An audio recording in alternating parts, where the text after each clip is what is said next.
Okay. season. Alright.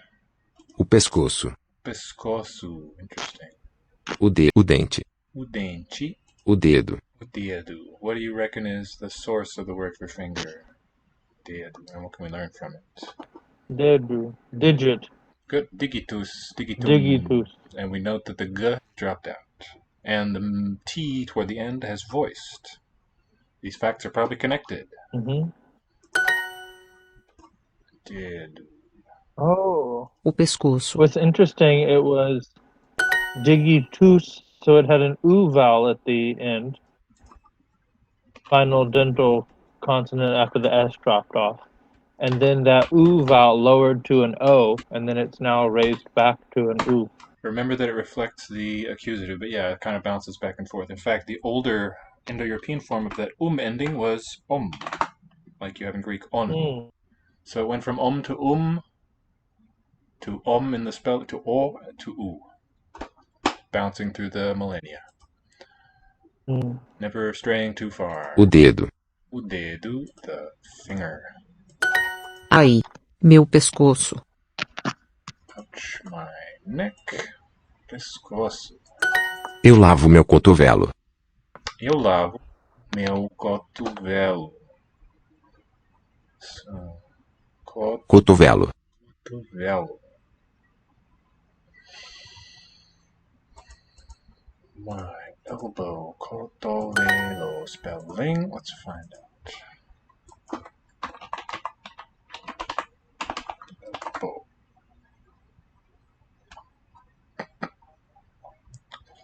Cubitum, elbow, of course. Cubitalis, maybe an adjective. Cubitellum. Cubitum. That's where we get the cubit. Aí, meu cotovelo dói. Aí, meu cotovelo. What do you make of dói? Dói. Dói. Let's see. I don't know, to give. No, I think it is to hurt. Dolet. Okay. Pain. Okay. Me duele. Dói. Ouch, my elbow hurts. My elbow gives. Eu não tenho barriga. Barriga. Eu não tenho barriga.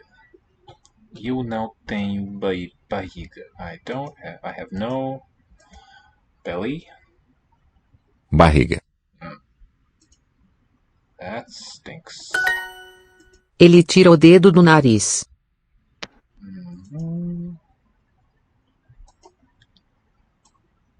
Ele tira o dedo do nariz. Ele tira o dedo do nariz. Ele tira o dedo do nariz. That's interesting that the chi there palatalizes, even though I think it's the tonic syllable. Tira, not tira. Tira, tira. But in dedo, it doesn't happen. I see. Look at that. We have two waves of palatalization happening, I think. Ele tira o dedo do nariz. I think a DI in any position would be G. O dedo. Let's see. O dedo. The finger. Eu gosto da minha barriga. Eu gosto da minha barriga. Oh, my you know what it could be? What's that? It could be that you palatalize anything that's already with letter I. Yes. And then something that, like there is an E, letter E, that becomes letter I. Wait. Yeah, like you said, sort of two rounds of palatalization. Eu gosto da minha barriga. Aí, meu dedo. Ouch. My finger. So let's see if we see any DI words today. Aí, minha barriga dói. Oh, my tummy hurts. Ai, minha barriga dói. O peixe não tem pescoço. Recognize peixe? Não tem pescoço. O peixe não tem pescoço. The fish has no... Levi, you there? Yes. You recognize peixe?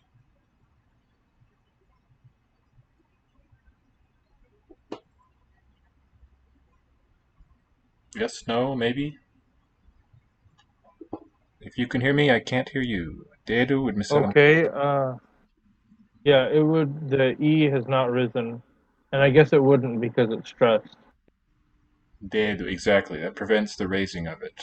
But my question Okay. here, do you recognize this peixe? Well, now you probably got it on the screen. It's the fish. Yeah. Peixe. O pescoço. O pescoço. Ela mostra a Pisces. barriga. Uhum. Ela mostra a barriga. Ela mostra a barriga. Shows the belly. I wash my elbow. Eu lavo. Unchanged. O meu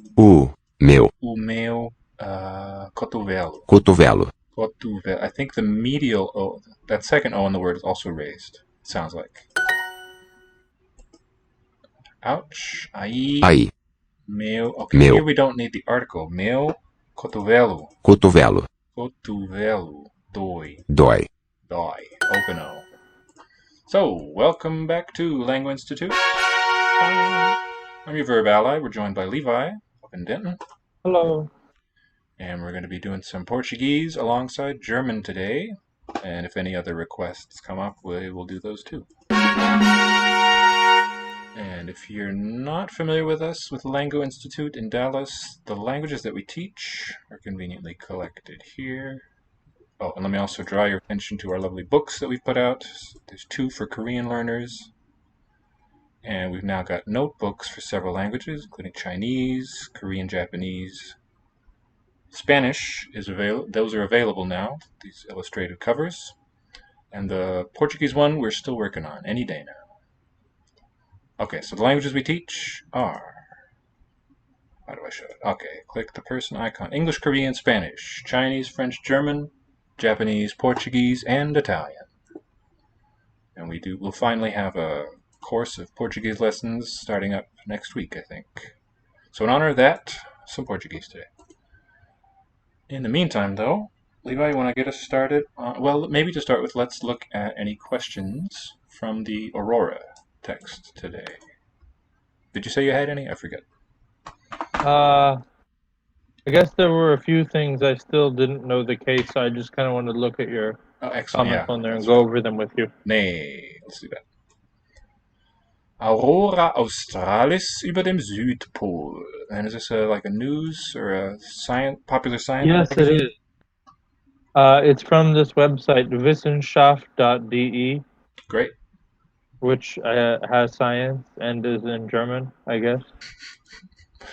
An aptly chosen name there. Communicate everything. So Levi has had the capital idea of using colors to demarcate the 3 genders and then the plural where no gender distinctions are made. Any motivation for your color choices, or was it pretty much at random? It was based on which pens I had available. Indeed, okay. And then I just grabbed which pen was closest to write each. Mehrzahl is green. Mehrzahl is a German word for plural. We also use plural. Okay. Mehrzahl. Since it's a noun, though, I'm going to capitalize it. Sächlich is a native term for neuter. Weiblich, female. Männlich, you see the root man in there. It means masculine.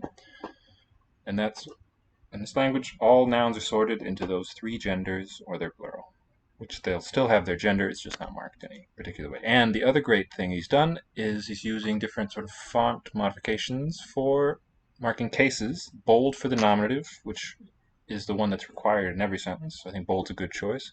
It drives the verb. And the accusative is the prototypical direct object case. The thing most affected by verbal action gets underlining. Dative, being a bit more... what's the word? Peripheral of a participant is italicized, and then finally genitive has this, what do you call that? A gray background. A highlight. It is highlighted for us. Maybe I'll read. Grayly highlighted. Nay. What do you think? Should we jump in? Where is the first point that you want to... Okay, maybe we'll start with this paragraph, weil. Do you want to read aloud? I can. Okay. I can read or you can read. I'm cool for either. Let's just go one sentence at a time. Read the one starting with weil here, please. Okay. Oh, in paragraph 3. Paragraph 3. Weil sich die geladenen Teilchen des Sonnenwinds entlang der Magnetfeldlinien bewegen, können sie in der Nähe der Pole weiter in die Atmosphäre eindringen als in den gemäßigten oder niedrigen Breiten. Very good. Excellent pronunciation, as usual. But there are 2 points I want to point out. 2 points to point to. In a word like Nähe, you have a written H coming between the stressed and an unstressed syllable. That H would be silent, like we do in English too. Nähe. We also have this verb like gehen, stehen. You'll never have the H pronounced. The H is only really heard at the onset of a stressed syllable. So either a glide ya or just drop. You have a sequence of vowels there. And the other point is we've got, in this compound, the head of it is linien. Linie singular. What does linie mean? Line. Exactly. It's the word line, feminine, as you show. Oh, but here's plural, so it's green. Feld is there, no problem, a one-syllable noun. And then this one, since it's borrowed from down south, from Greek ultimately, magnet. Magnet. So with that in mind, what would be the stressed syllable for the whole compound here? Magnetfeldlinien. It's not linien, it's linien.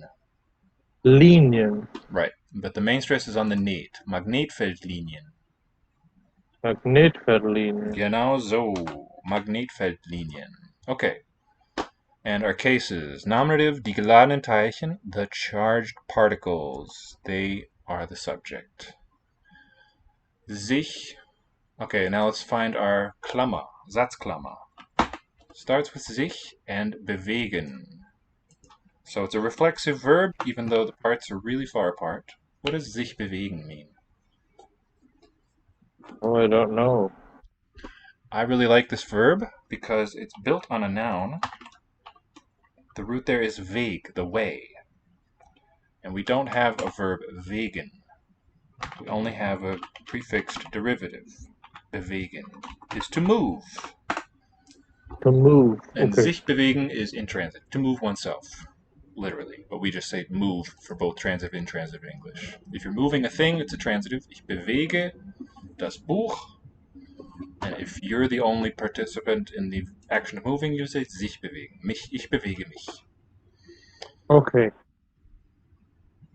Entlang is a nice compound or derived preposition. Do you know what entlang means?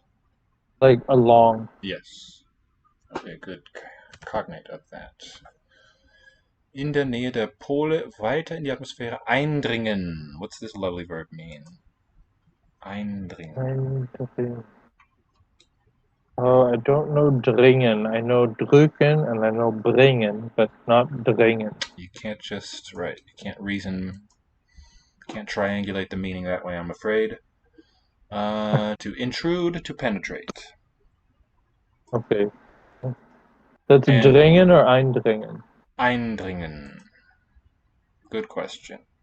So, from the stress, what would you predict would be the form of the participle if I say eindringen? There's a vowel change. It's an uplouting verb. That should be eingedringen. Pretty close. I'm going to change it to eingedrungen. Eingedrungen. But that's right. The ein is that separable word here fused, and get will show up because that position is not blocked. Very good. Because the charged particles move, the charged particles of, what would you say for Sonnenwind? How would we express this in English? Solar wind. Exactly. Singular.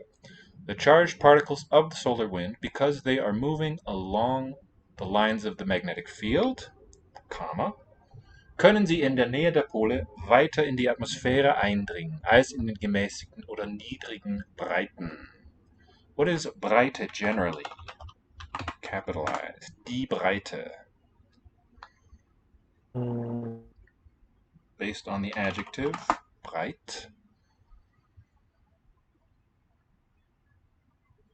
Breit equal width, like broad. Yeah, wide. broad is broad, wide, and the derived noun there, breadth, width. But it also means latitude. Latitude means broad, breadth, and width. It's the Latin word. But talking about parts of the earth. Oh, could it be like latitude? As indeed I have just put in the chat, yes. Is there a problem with the mic? Are you not hearing what I'm saying? Maybe like on and off a little. Okay, I'm gonna set up the microphone again. But, Good one. Yeah, latitude is what we meant. What we mean. okay, I see it in the chat. Okay, can you translate the second part of this sentence? So because the charged particles move along the magnetic field lines, what happens?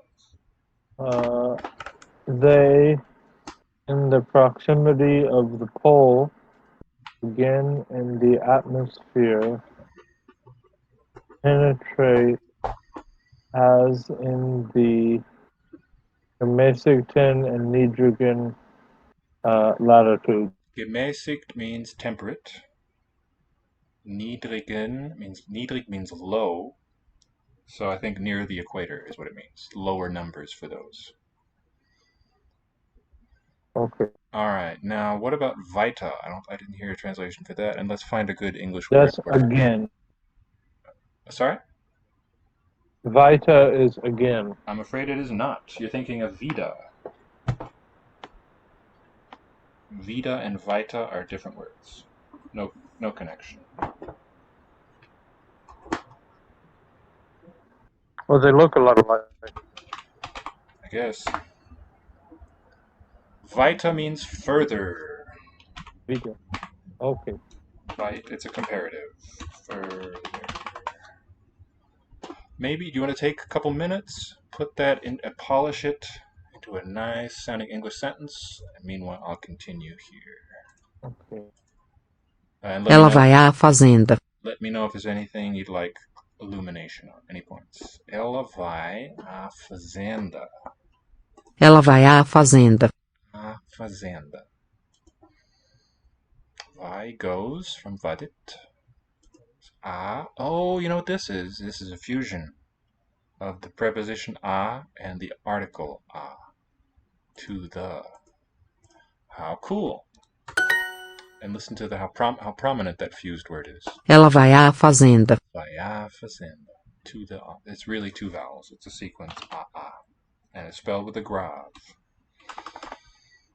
Vai à fazenda. Ela vai ao almoço. Moço. Oh yeah, the lunch. She goes. Oh, okay. Wow. It's not moving my word tile. That's not very fun. Having a browser freeze.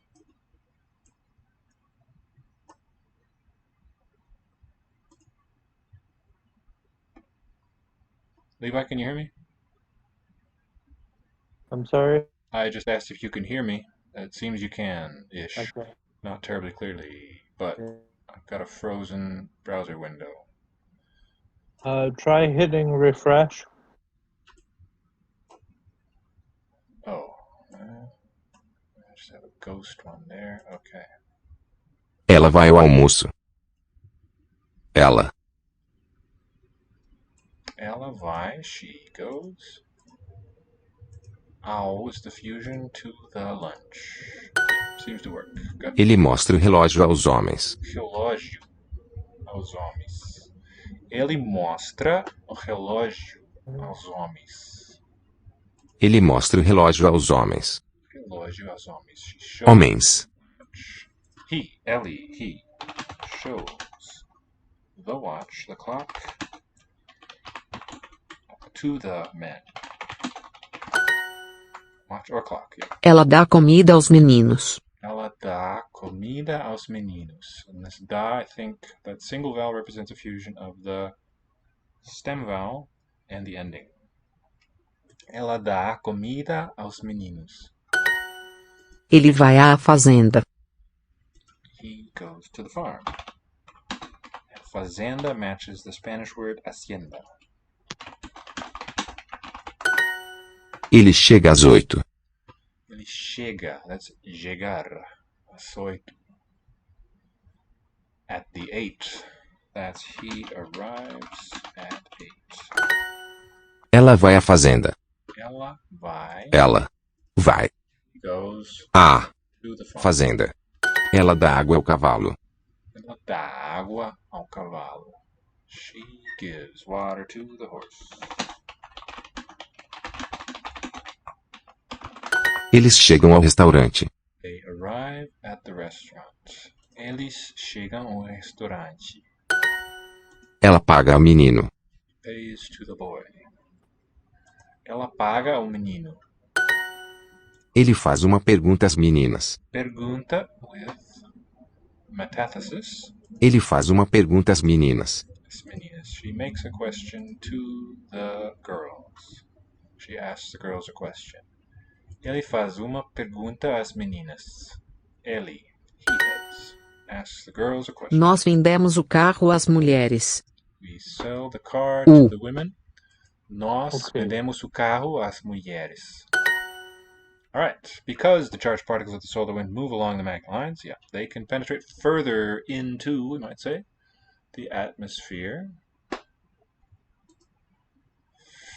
Können sie by the poles, near the poles, they can penetrate further into the atmosphere as, then they can, is understood, as they can in the temperate or low latitudes. Excellent.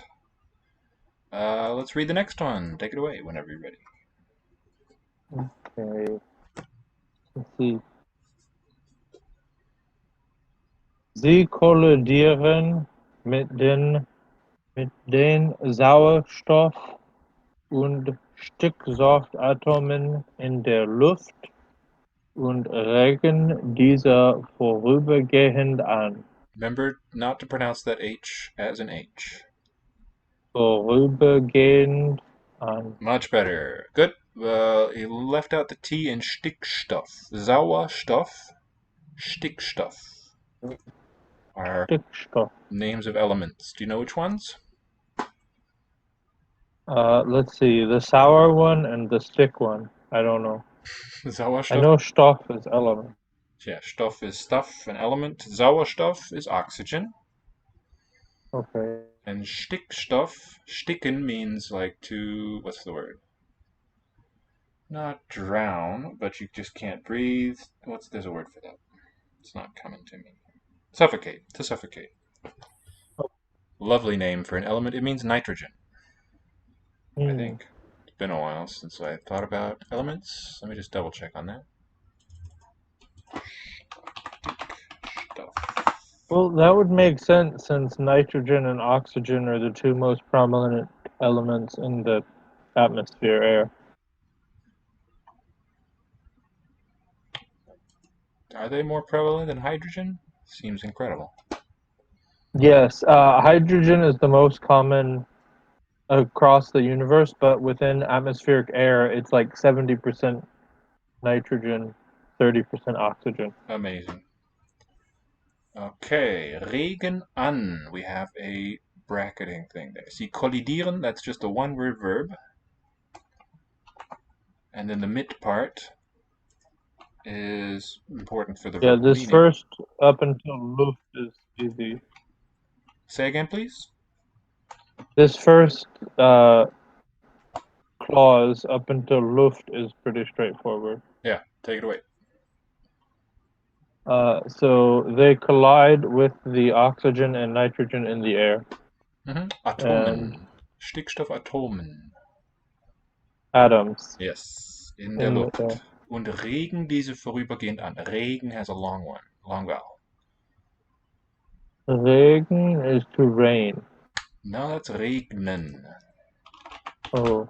Small difference, but an important one. This is a denominal verb because the noun has that N and the verb incorporates it too. Just spells it a little differently. Der Regen, es regnet. not es regt.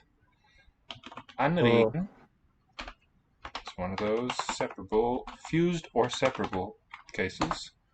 To incite, to impel, to propel, to put in motion.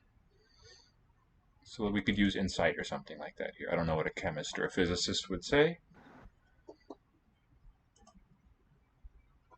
Okay. And they impel them. Vorübergehend is a real nice compound. Looks intimidatingly long, but where is the main joint there between those? Where would your word knife, your word sword, what joint would it go toward first there? Vor and then übergehend. Interesting. I would not, personally. Okay. That does exist. It's not totally out there, but I think another way is better. Vorübergehend.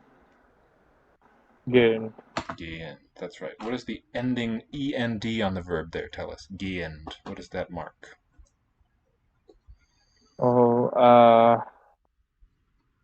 It's one of those ones that's not a verb anymore. It's some sort of like a participle or Yes. something like that. Here are some English words that incorporate this morpheme.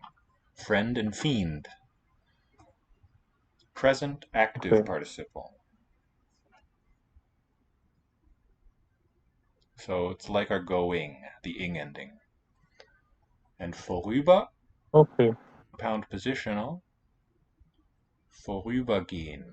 Note that the R becomes the onset. It's vorüber, but here, when they fuse, when these merge, we get vorüber. Instead of a glottal stop coming in. For the whole word, we can say temporarily. Okay. Going past is the meaning of the compound. And what was anregen? To incite, to put in motion. Little light reading. Hi there, Evan. Thanks for joining. Yeah, a little light reading in one of our favorite languages. So since Levi asked me a week, well, maybe 2 or 3 weeks ago now, what's up with those adjective endings, I've been thinking nonstop about German grammar, about sort of writing, producing my own, and really cutting these words apart. This is what I've been nerding out with. So here's a transcription of a verb form, gehe, in this box. And what I've been thinking about is what are the most basic forms of the parts of these verbs. In this case, I think the root would be well regarded as gehe, and the ending here as e. Gehe gives gehe. And yes, now we're doing a little bit of light fun reading. Auroras, we're talking about things like the aurora borealis, but the one on the South Pole is what we're reading about here. Regen an was in sight, set in motion. Okay. Gehe sehr Ruhe, very nice. Yeah. So, and set in motion. These set in motion temporarily. Yes, set these in motion. The diese, what case here? Sie, the first one, I will tell you, is a nominative, it's a subject. Yeah, these, I'm guessing that it either refers back to the atoms or to the Z, which refers back to the particles. What makes more sense? Okay. In fact, Evan, you're asking about things with a silent H, or examples of what exactly?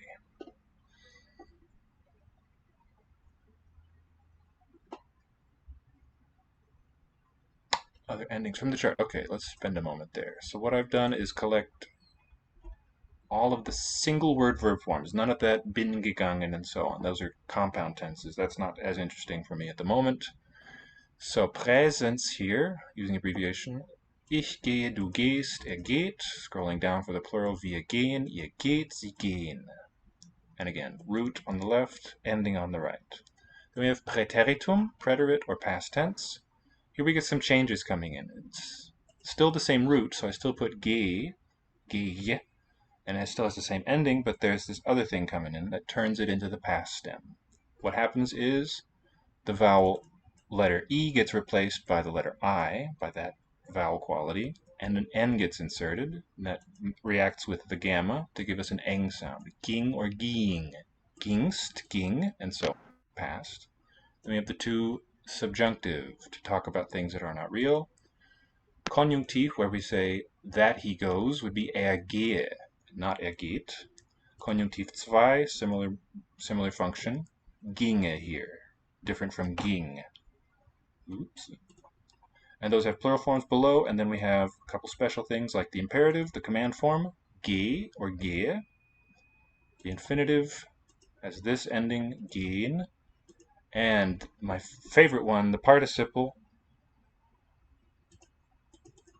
I analyze it basically into a suffix, and the suffix has this special magic letter on it that says insert a ga prefix at the front. That's what this is. It's triggered by this U rune. And you get all the changes happening at root, and the ending shows up as ant, which becomes an, which becomes n, gegangen. When you put all of these together, when these all merge and fuse together, the outcome is gegangen. And I've done maybe a dozen or so different verbs. Können goes like this. Our basic form is können. I'm using the J for umlaut. But in the presence, in the singular, present tense, we get a different vowel. So that's shown with this rune. A is inserted into this position. We get kann. Du kannst, kann. So the grammar that we're working on is about how do you get from the parts to the finished product? What are the rules that get you there?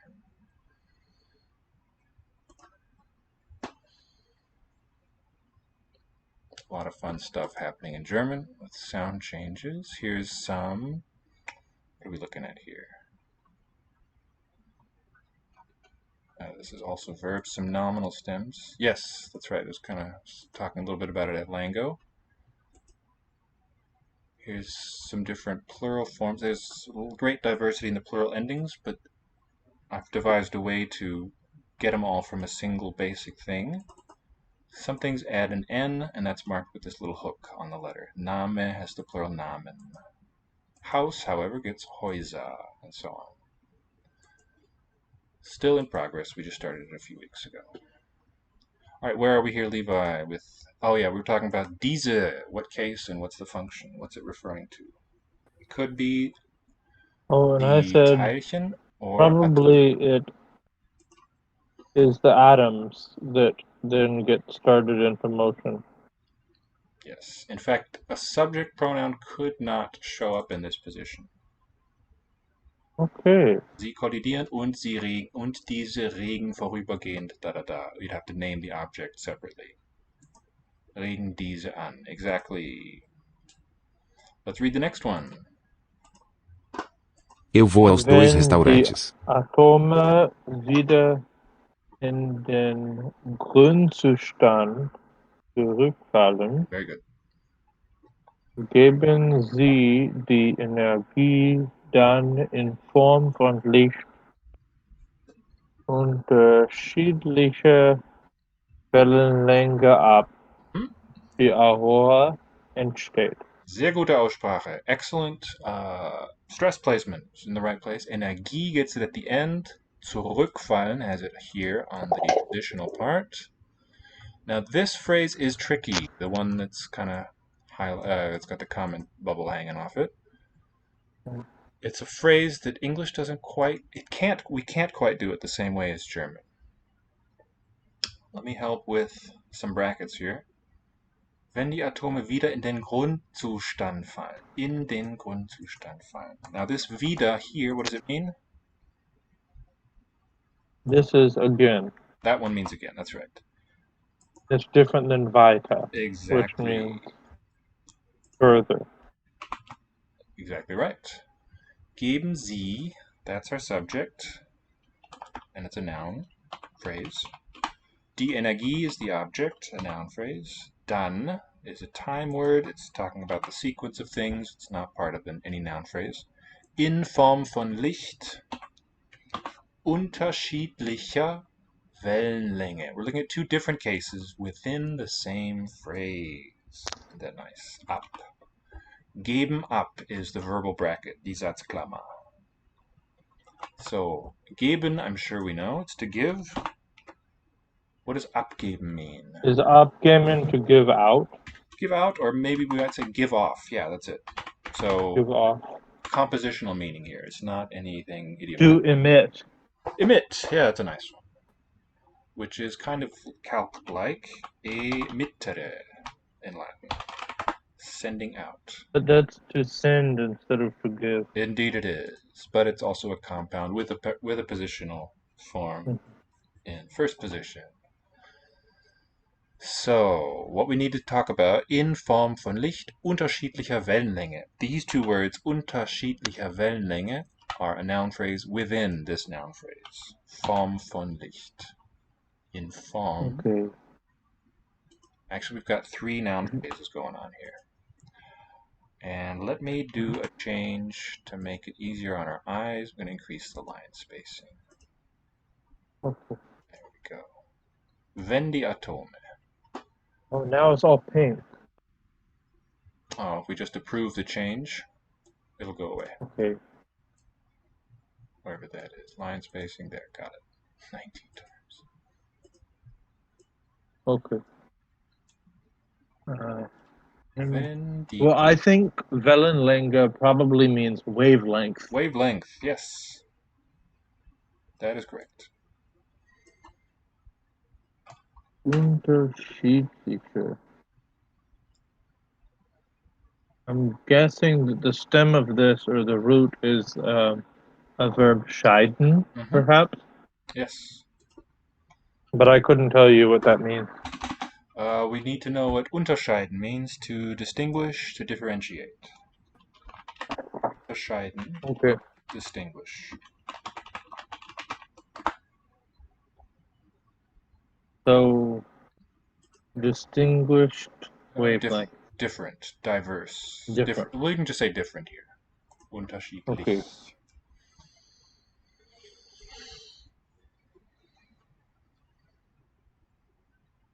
In the form of light of different wavelengths. Exactly, that's exactly it. The meaning of is expressed with the case genitive rather than with the word for of. We have von. Okay. So this is genitive here. Genau. Von Licht. Right? Form von Licht. Yep, that is genitive. Geben Sie. And von is one of our dative ones. Exactly. Can only be dative. Genau. Das Licht. In Form. So there's no article with form. We're given no clues. We just know that it's singular. We have to reason what the case is, rather than just reading. But we can use the song for von. That's how we know. Right, but I'm talking about in. In Form is what I'm talking about. Oh, in. Geben Sie die Energie in Form von Licht ab. Sie, die Atome, geben Energie ab is our core. Our kernel sentence here. Die Atome geben Energie ab.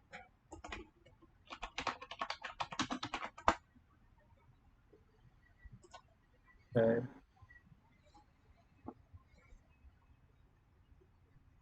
Oh, von Licht. Unterschiedlich. This is quite nice. A nice sandwich construction here.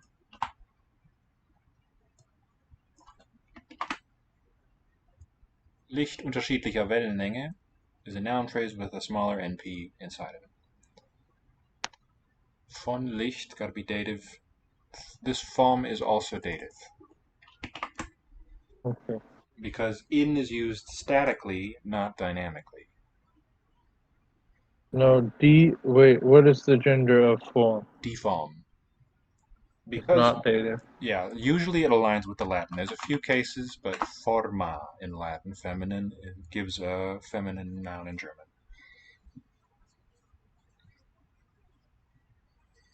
So, what else is less than crystal clear here?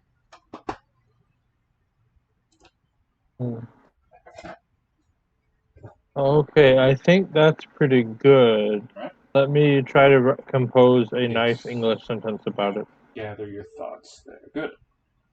Sounds like a deal. Meanwhile, eu vou aos dois restaurantes. Eu vou aos 2 restaurantes.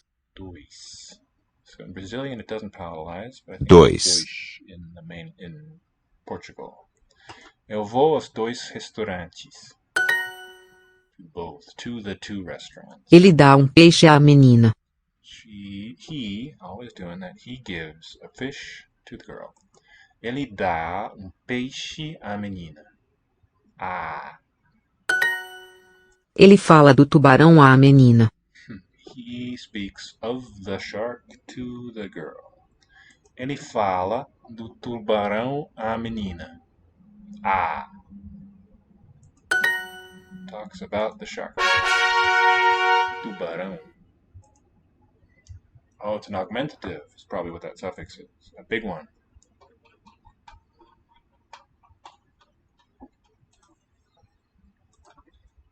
Eu como fruta na minha casa. What a nice fusion here. Reminds me of Irish, but a different word. Eu como fruta na minha casa. I eat fruit in my house. Are the parts. Ela pensa no menu. No, she thinks in the menu. Or maybe of. It was a great menu. Ele cozinha na cozinha. He cooks in the kitchen. We see that nice same form for the noun and the verb. Ele cozinha na cozinha. Cocinar. Cuisine is related. In fact, Küche and kitchen are all related to this word family. O nariz dele toca nos meus sapatos. Nariz dele, that's the phrase. His nose, I think. Nariz. His nose toca nos meus sapatos. It's touching my shoes. Nos. Touches with. Oh, look at that. Nos. I think the nos the ones with N can represent in, but here it represents the preposition with. So his nose touches my shoes. Kind of an odd sentence, or it could be its nose. Ela lê jornal. Alright, Levi's got for us, if the atoms, let me read it one more time. It could be if, but really just when here. When has both those meanings. Okay, I thought then always meant if. No, not at all. It can mean both. There's no distinction.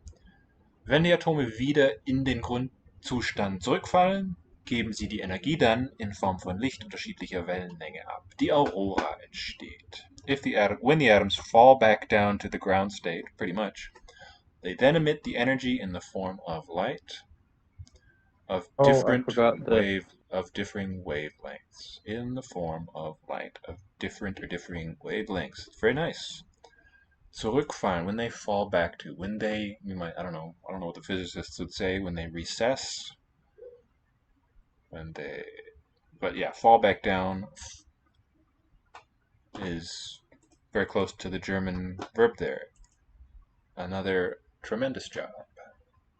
Do you want to continue with the next, or any questions or comments there? Oh. The aurora arises, that's right. Okay. Yeah. Subject, verb. Oh, I like how in the English translation here we have a lot of that repeated sound. Aurora arises. Nay. Majayo. Very much. Shall we go on to the next? Yes, I didn't know this yeah word at all. The what word? This first word, yeah. Not yet. That could not be. It's got to be a long vowel. Ye. Ye. We don't have short ones word finally in German either. A lot of overlap in German and English phonology. And that's one point. Ye. Je nach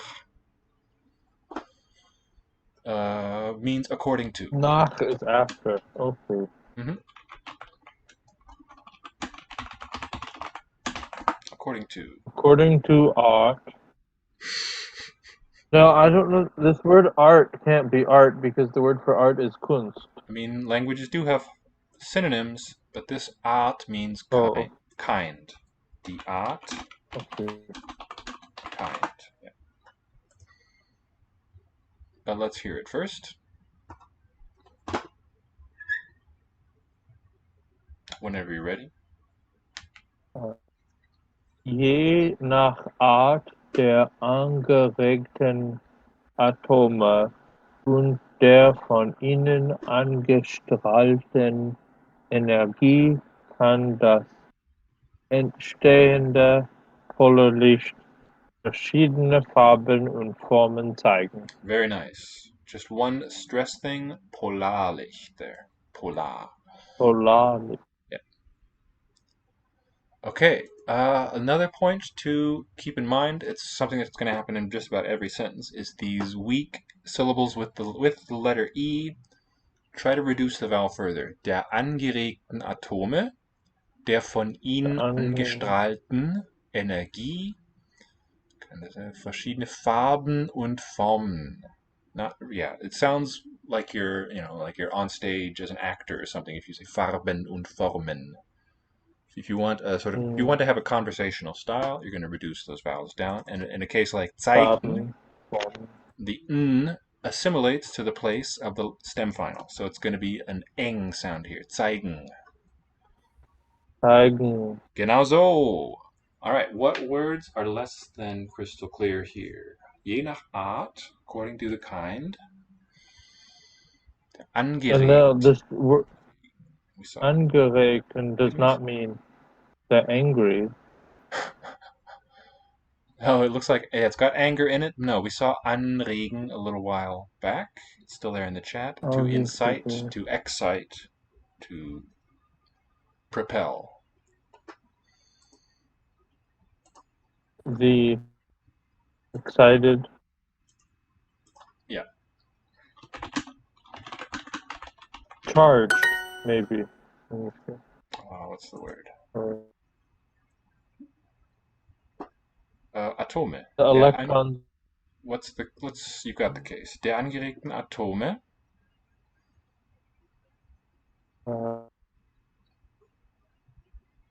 Und der von ihnen angestrahlten Energie. Okay, so according to the type, the excited atoms and There's the no wait. This is a genitive. Der angeregten Atome. So we'll put that. Yeah, kind of the type of the excited atoms and Art continues und nach Art der von ihnen angestrahlten Energie. Because it's repeated, it's deleted. Okay. But it's to be understood there. So it means und der Art von ihnen. No, it's und Art der von ihnen angestrahlten Energie. I'll put it in. And according to the type of the Exactly. them angestrahlten. Oh, what's angestrahlten? Right. It is anstrahlen. What's a good way to say that in English? Illuminated? Maybe. Yeah, beamed at is the idea. Let's say illuminated, yeah. Now, we've got a nice sandwich construction here again. Der Energie is the noun phrase bracket, and von ihnen angestrahlt is extra info in between. And English doesn't do that.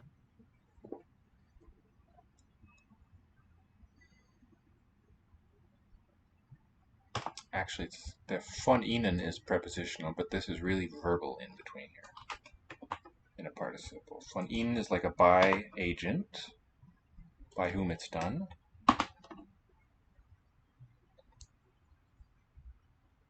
The energy which is illuminated von ihnen. From them. By them. From him. From, By but them. by, yeah. Anstrahlen. Let's get a good English equivalent. I can't think of any. It doesn't exist. Strahl, though, means a ray, like a light ray. Ugh. Okay. To shine, radiate. Smile.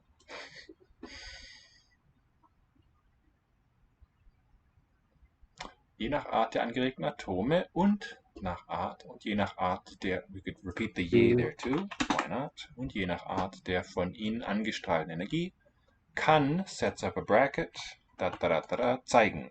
Kann zeigen is our core verb here.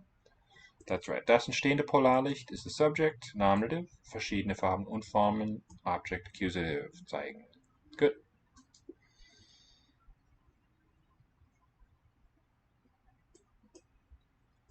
Nach takes a dative. Die entstehende. Entstehen, to arise. Die That's a prefix.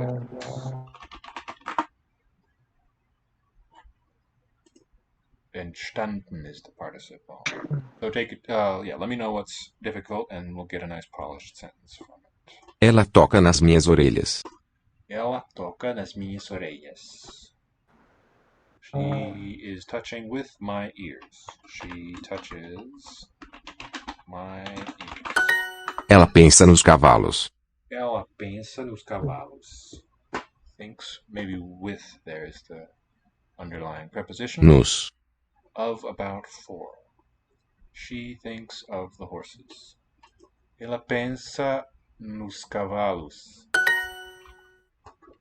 Ela pensa nos cavalos. Os cavalos. Ele não toca na sopa. So note that even though it's a single syllable, it might be stressed.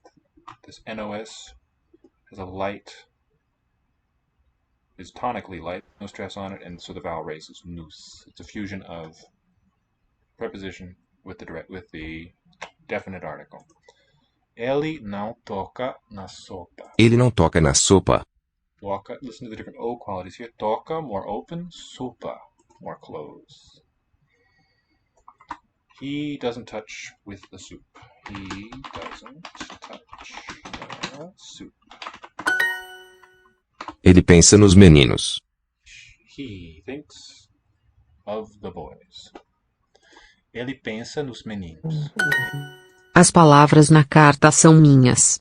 Yes. The words on the letter, words of the letter, are são, sunt, mine. I'll say in. Minhas. Ela pensa nas meninas. She thinks of the girls. Ela pensa nas meninas. Ele pensa na receita. He thinks of the recipe. Eu sou bom no que faço. Eu sou bom no que faço. Oh, it's not no, not a negative. That would be now. I am Ela good. pensa na receita.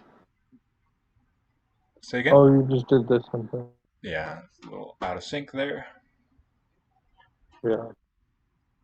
Okay, according to the kind, let me reread it. Je nach Art der angeregten Atome und der von ihnen angestrahlten Energie kann das entstehende Polarlicht verschiedene Farben und Formen zeigen.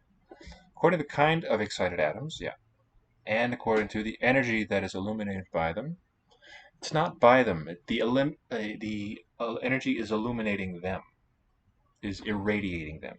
Oh. Von ihnen angestrahlt. Von ihnen.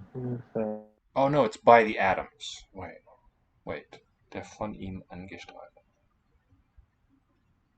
I'm a little confused here too. I don't know who's illuminating what.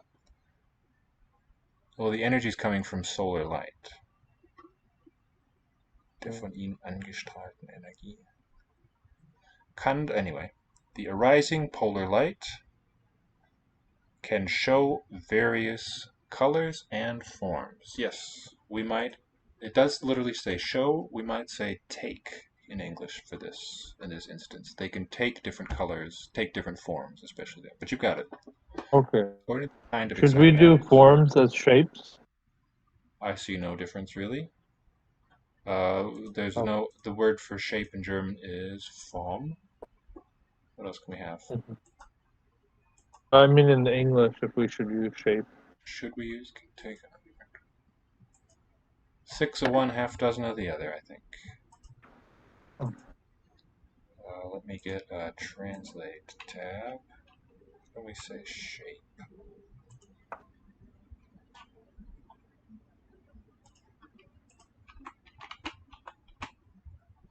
Gestalten. I don't want the verb, I want a noun. Eine Form.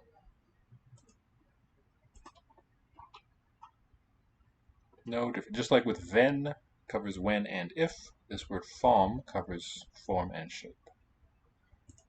Okay. All right. You want to read the next one?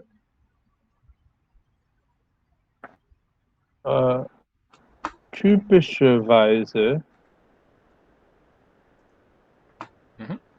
gibt Sauerstoff grünes und rotes Licht ab.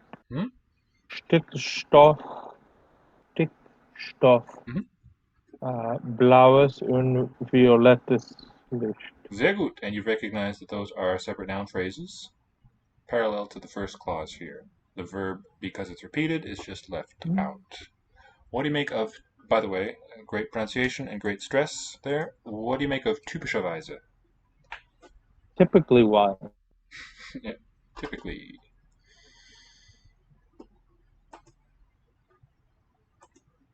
So typically, Sauerstoff, oxygen, gives off green and red light. And then now our verb abgeben is removed. Geben has a long vowel. Geben. Geben. But then after the B comes just a syllabic M. Yes. Geben. Geben. Yeah. Abgeben. Genau. So we've deleted it though. So it's just repeated. And then nitrogen, blue and violet light. Yes, good. Nice simple one. And for a change. I think English lets us do the deletion as well. I do agree. You take the high road and I the low road. Entsteht. That's our verb here. Das Rötliche dagegen rund 200 Kilometer über der Erdoberfläche. Let me just do this one real quick. Eu sou bom no que faço. No que faço. At what I do. In that which I do. Beautiful. I want to hold on to this. Portuguese. Eu sou bom.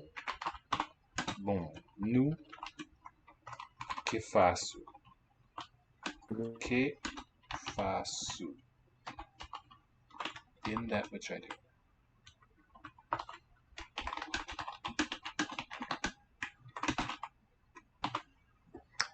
The noun phrase begins inside of this word. No que faço. I am good at what I do. And the subject, I, eu. All right. And let me just do one. Elas tocam no elefante. They touch the elephant. They feminine. Okay. Ready to go on with the next there? Yes, just one quick little physics note here. Please. You mentioned before you thinking the atmosphere was hydrogen. That would be very bad because hydrogen is really explosive. That's why the Hindenburg blimp went down, is because it was full of hydrogen. Yes. Well, glad it's not that way then. Yeah. Das hier sichtbare grünliche Polarlicht entsteht meist in knapp 100 Kilometern Höhe. Das rötliche dagegen rund 200 Kilometer über der Erdoberfläche. Erdoberfläche. Erdoberfläche. Genau. Erdoberfläche. That's a truncated form of Erdoberfläche. Erde. It loses its final vowel. And Ober keeps its glottal stop. Erdoberfläche. So the D voices. It's not an onset, but a coda. Erdoberfläche. Oh. Make sense?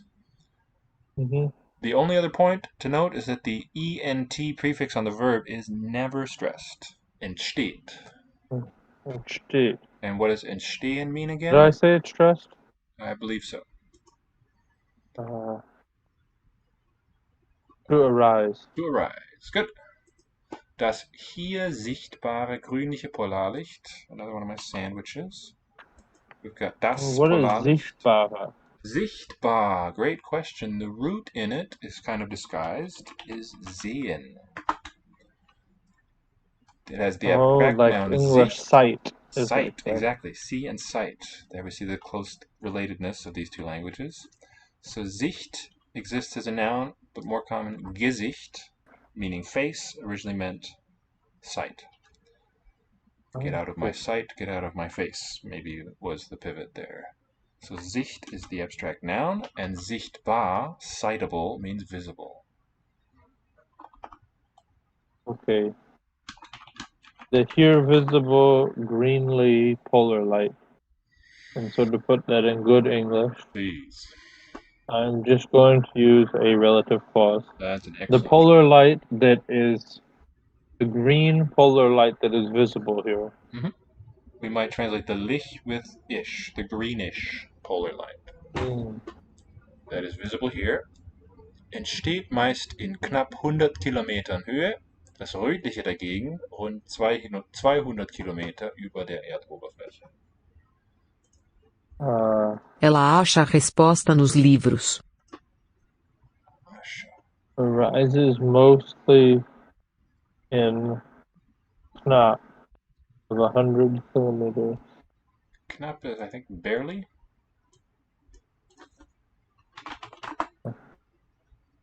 That's a cool word. Somewhat less. Scarce. Es war knapp. That was close. Yeah, close to. A little bit less than. Okay. So we might say just under here. Greenish one rises most fairly 100 kilometers high. This is a noun. High would be hoch. In der Höhe. It's the abstract derived noun. Height. Elevation. Altitude.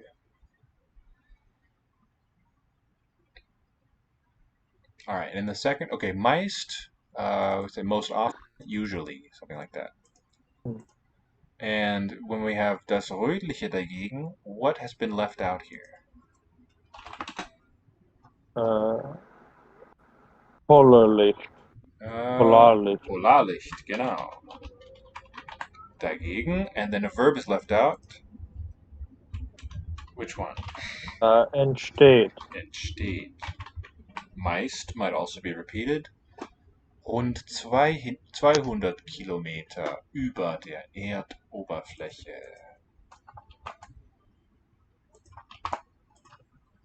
Okay. I know flache is surface. No, that's not the word. It is Fläche. Fläche. Oh, so it just has the umlaut built in the base form of it. Of the noun, yes. The adjective flach is without it. Very good. Okay. So I regard the suffix there as being just E nasal. Because the plural Flächen, Flächen, gives Fläche. Okay, and Erd is obviously Earth.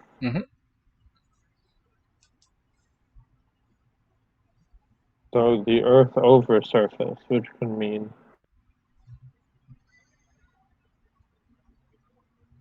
I don't know, Surface of the Earth. The curvature of the Earth? No, the Or surface. the surface, okay.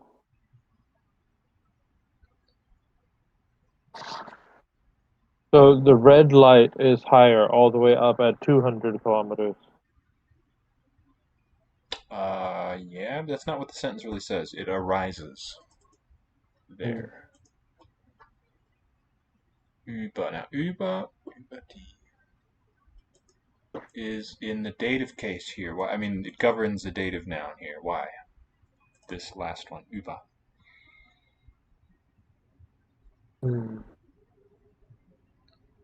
Because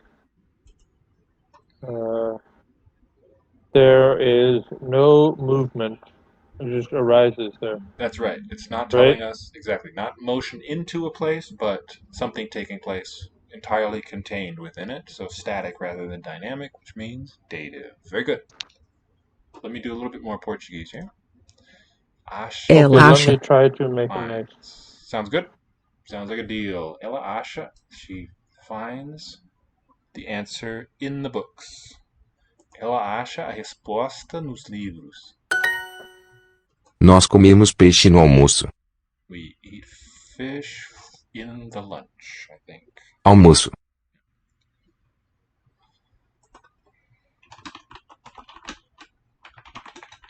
For lunch. Might be a good English way to say it. At lunch, for lunch. Pedro coloca as roupas nas bolsas. Coloca, collects. Coloca. Puts on. Yeah.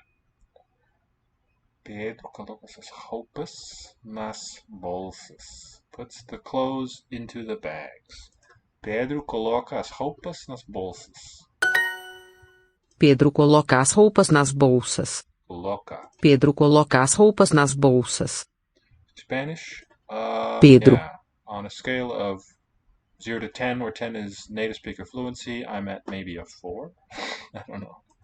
Vocabulary is really not too huge. As far as producing, I'm not that great, but I can recognize pretty okay most of the time. They touch the elephant. Okay. Eles or elas tocam with the elephant, we will say. So that's going to be no elefante. I'm a noob. Elefante. Any questions on Spanish? Something that's been any chin scratchers or hair pullers in Spanish there, Evan, that I might be able to clarify? Yeah, this is Portuguese-ish here. Yes. Oh yeah, good to know. Yeah. This is Portuguese. It's really close to Spanish. You probably know that. No elefante. She thinks of the girls. It's going to be in the either in or with. Hard to tell. Ela pensa. Nas. Lisa always thinks Portuguese sounds like Russian. Interesting. Maybe it's because of a lot of palatal sounds there. People say that about Irish too, that it sounds like Russian. Irish also has a lot of palatals. Palatals mean sounds like yeah, yeah, and so on. Schwa, schwa. I like schwa a lot. Nas meninas. Ela pensa nas meninas.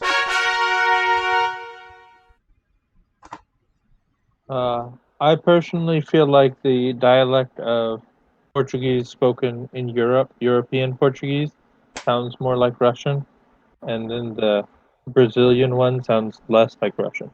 Brazilian has a lot in common sound-wise with American English, I find. Yeah. Nay.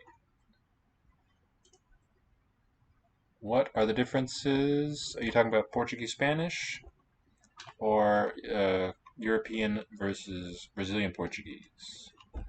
European versus Brazilian I guess Portuguese. That's what I was asking about. I find European to sound more like Russian. I don't know which one would have more Spanish influence, if at all. It's a really closely a language that is really closely related to Spanish. The resemblances, I think, my impression is, the resemblances are just because they're close relatives rather than being due to borrowing. There's probably some borrowing happening, but I don't think it's a whole lot. It's not like English has borrowed tons and tons from French, causing the languages to converge a bit. I don't think that's going on with these two.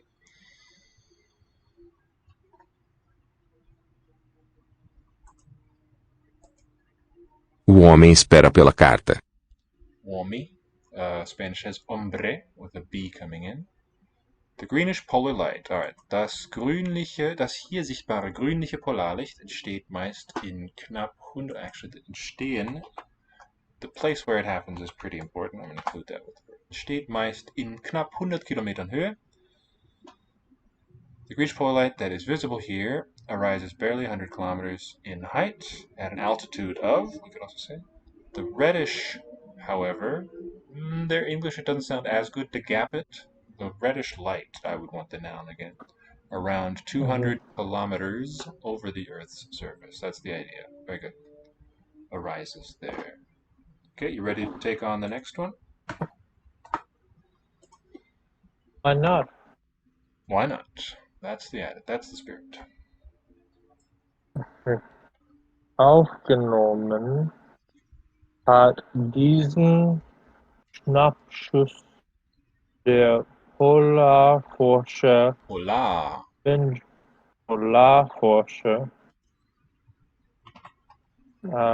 Benjamin Eberhard or possibly Benjamin No, Eberhard. probably Benjamin. Benjamin Eberhard in der Nähe der Amundsen Scott Forschungsstation am Südpol. Very nice. Exemplary, except we don't say station in German. Station, genauso. Forschungsstation. Amundsen, clearly a Nordic name, and Scott, a Gaelic name. Aufgenommen, that thus begins our verbal bracket, the very first word. Aufgenommen hat diesen Schnappschuss der Polarforscher Benjamin Eberhard in der Nähe der Amundsen Scott Forschungsstation am Südpol. So, a really weird word order from an English perspective, but a German doesn't even bat an eye. The hat, that's the inflected one. It's got a common position too. Condition satisfied. Aufgenommen hat. Now, diesen Schnappschuss can only be one case. You want to ID it for us with your tagging system? By the way, Evan, in case you missed it, Levi's got this really great system for encoding the cases and the genders too. Colors for gender, bold, nominative, underline for accusative, and so on. That's what we're looking at. Oh, diesen Schnappschuss. I think it is nominative. No. Oh dear, yeah. Because it has the accusative in. Pretty much. Cannot be. So yeah, it cannot be nominative. Dieser Schnappschuss would be nominative. Der, well, there's lots of deas, but this one is nominative, singular, masculine. Genau so. Benjamin Eberhard. In der Nähe, it's a prepositional. Der, that's right, genitive, as you ID'd. Am Südpol, very nice. In der Nähe. Now, don't know if the shorter prepositional phrase is within the larger. It's not really our main concern. Clear on all the parts here? Take it away when you're ready. Aufgenommen. We can tell from the g, the fact that the augment is here. We know that the auf has to be stressed. Spera bella carta. Wow. So I know nehmen, but what can aufgenommen be? Aufnehmen. Well, what's the object? To answer that question, I could just tell you, but that's cheap and not any fun. Look at the object, den Schnappschuss, diesen Schnappschuss, snapshot. Okay. This snapshot was taken. Yes. We would say taken. Aufnehmen can mean record. Okay. Was recorded by The Polarforscher Benjamin Eberhard. I'm guessing a Polarforscher is some sort of scientist Yes, in fact, this of the word, pole. this root of Forscher, forschen, the root of that is related to pregunta, as it happens. Really? Yep, that's my understanding. Oh, and then Grimm's Law made it into an F. If you will. There's a Sanskrit cognate too. Now, I note that you used a passive for English, which is not wrong, but an interesting choice, and I think I know what motivated. But this German one is not passive. We have an accusative in it, which will not happen in a passive. Okay. Yes. I want to hear what you think motivated. The word order, the fact that the subject is named after the verb and its object. Passive construction in English allows us to do that. Yes, I think that is why I used a passive. I noticed about halfway through saying it, I was like, I'm saying it with the passive. That is not technically correct. That's kind of correct. Yeah, let's be as. There's a really great rule that we learned when I was studying Latin in German school. This is a nice, great, really instructive little motto. So wörtlich, I'm typing it also. So wörtlich wie möglich was the first part. Komma. So, send that off. So frei wie nötig. Isn't that lovely? What does it mean? So wörtlich wie möglich, so frei wie nötig. So wörtlich wie möglich. We don't have a So word wordly. Yeah. It happens not to exist. Mögen, which is like to like. Yeah, there's a connection, but that's not what möglich means. Möglich means possible. The root meaning of mögen is to have power to do something, to be able to. And those auxiliaries have shifted their meanings quite a bit in both German and English. So just memorize möglich as an unanalyzed thing, meaning possible. And wörtlich means literally as possible, so frei wie nötig. Okay. As free as needed. Yes, that's how we should strive to translate. That's how we were taught. I like it because there's no verb in it, and it's got this perfect parallelism. Each word in the lower one matches the one above. Good little motto, rule of thumb. Translate as closely to the original as you can in meanings of words and of phrases, but take freedoms where that produces nonsense. Or just really bad sounding sentences. Take the freedoms where you need them. Freedom where you need them. To keep with the parallel structure.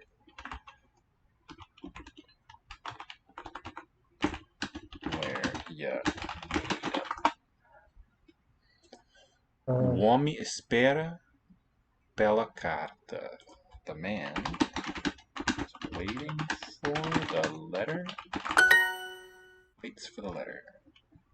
Obrigado pelas palavras. Thank you for the words. Palavras. That's what I came for, is words. Alright, so... And grammar. Words and grammar, that's right. And storm doors. Okay, so... möglichst wörtlich translation would be the polar scientist. B-E. Oh, I'm typing I a see. Okay, version I of will not this. steal your thunder. Obrigado pela carta.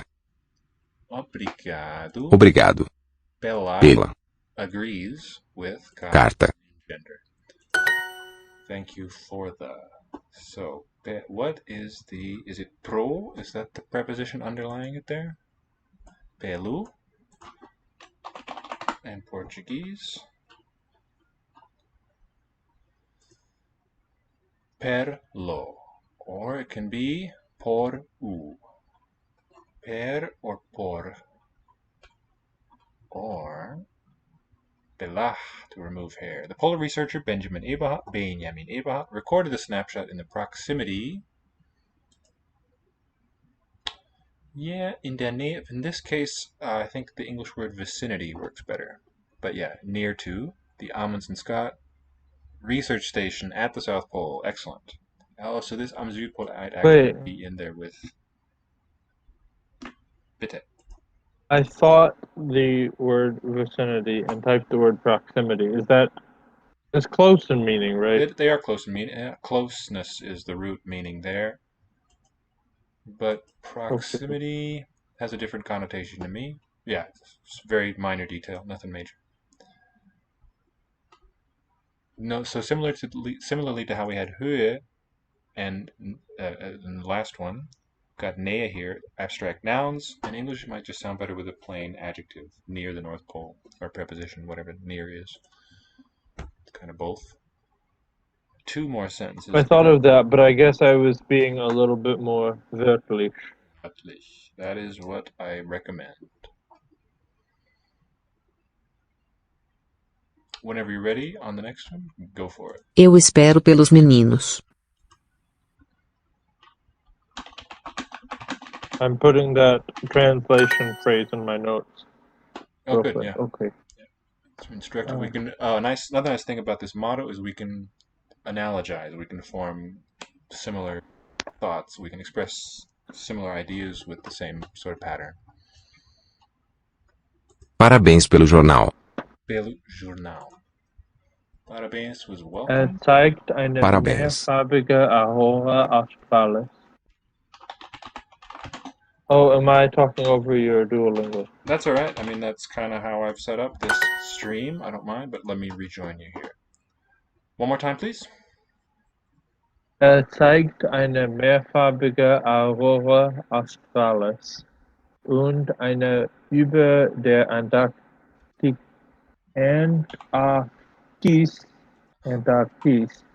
niedergehende Antarktis.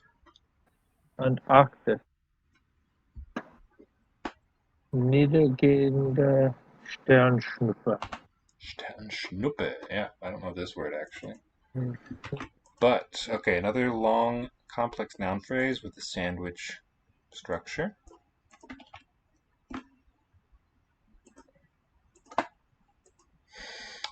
Eher. What does this I don't think we can make.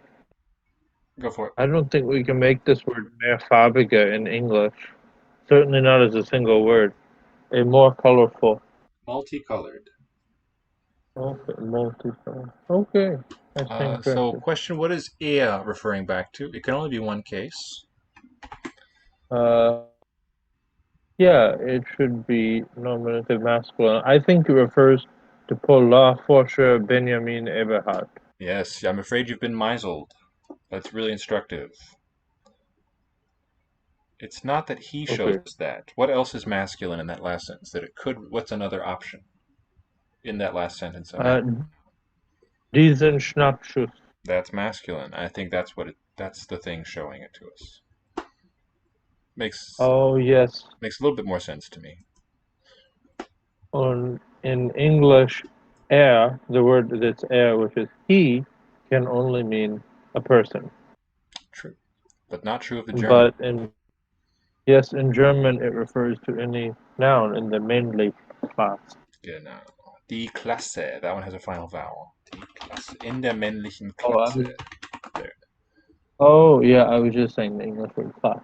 Class. All right, and here's what we're talking about. This picture, der Schnappschuss. This one here. Beautiful picture. Okay. Light coming from millions of light years away. No doubt. We can see what a Sternschnuppe is, but let's look at the structure of it. Schnuppe, plural schnuppen, nasal plural. Shooting or falling star. Does Schnuppe exist? Not from Middle Low German. Snuff or shooting star. Burnt remains of wick is what a Schnuppe is, with this nice English cognate. Say what? The stars in that picture are maybe millions of light years away, but the auroras themselves come from the solar wind, which is only 8 light minutes away. Well, the wind of the sun, the sun itself is 8 light minutes away, but I think the time the energy gets to Earth's atmosphere, right, it's on Earth, essentially. 8 light minutes. Obrigado pelo almoço.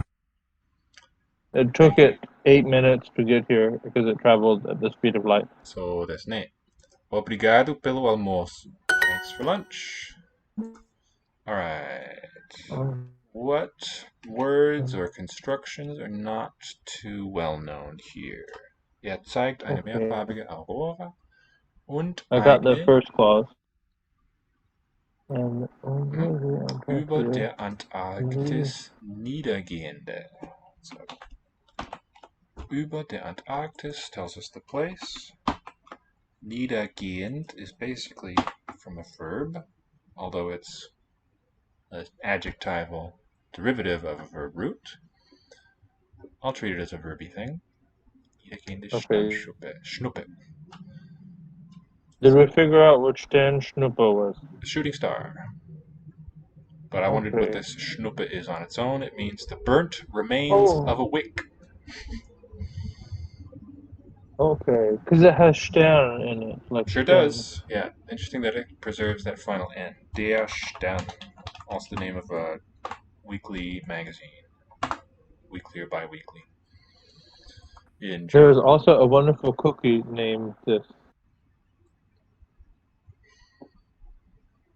Zimtsterne would be plural. Zimt only has one M. It means cinnamon. Oh, it's only one M. Yeah. Okay. But they're very good. Oh, that's good. My mother makes German Christmas cookies. Obrigado pela colher. So. You are a lucky lad indeed. Collier. Colher. Spoon. Cuchara. Could that be related? Collier. Coulter?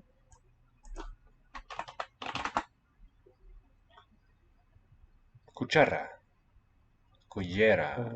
Caracol, snail is related. Coclearis, that's what they all come from. Wow. Cuillère. Cochlea. Vocalizing K sound. Thank you for the spoon.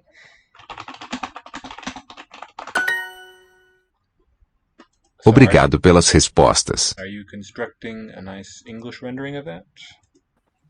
Indeed I am. Super. Obrigado pelas respostas. Thank you for the answers. Obrigado pelas respostas. Obrigado pelas tuas palavras. Your words. Thanks for your words. Or your words. Eles perguntam pelo leão. Leão. They ask for the lion. Eles perguntam pelo leão. They ask about the lion. Eu falo pelos meninos. I talk about the boys. Always going on. Speak for them. For the boys, not about. It shows, that's right, it for the snapshot shows a multicolored aurora australis. And it also shows, I wouldn't have a comma there personally, minor quibble. And it's shooting stars falling over Antarctica. Very good. All right, last sentence. Okay. Because, yes, I hope you don't mind. I left Aurora Australis in Latin. Did we say Southern Lights? I don't even know how we put it in English. It's good to have a bit of Latin. Maybe we'll do a round of Latin next. Okay, you ready to go into the next one? Auf dem Eis sind die Teleskope zu sehen, die in einem speziellen I'm sorry? Speziellen von Streulicht der Station abgeschirmten dunklen Sektor stehen. Hervorragend. Sehr gute Aussprache. Our verbal bracket begins with sind. It ends with zu sehen. Die in einem speziellen stehen. In etwas stehen is the second verbal bracket there. So a little un-English in this region of it. Auf dem Eis can only be one thing. case-wise, it's a dative. Die Teleskope is the subject, that's right. Die in einem. Die is also nominative. In einem speziellen Sektor. Einem, a nominal bracket begins here and ends with Sektor.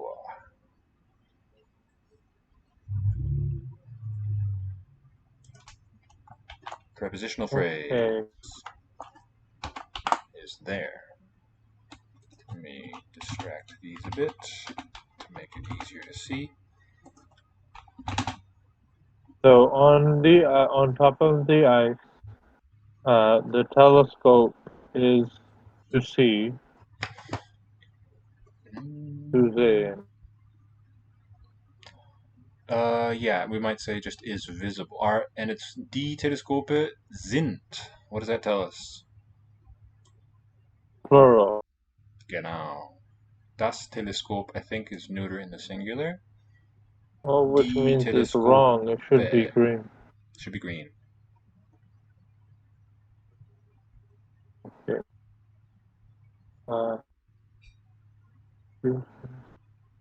And this D here, the dark bit. This D here refers back to die Teleskope. Genau. Relativsatz.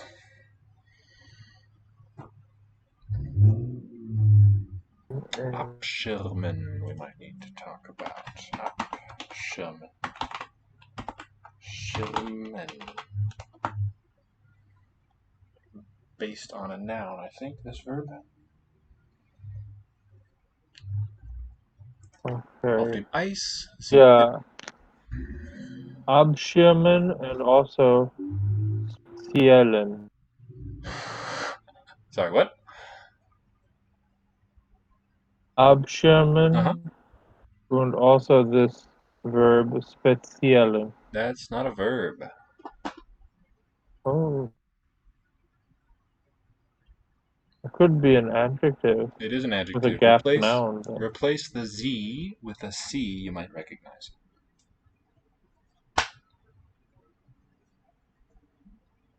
Let's see. Speziell. Special? Yes, it means special. Okay. Speziell. The written I sounds as a J. Speziell. Somewhat like this. Speziell. Genau. Speziellen von Streulicht. This one I would expect. Streulicht is like light that's kind of spread around. Yeah, like diffuse light or something like that. Streu. Scattered light. Streuen is scatter. Licht.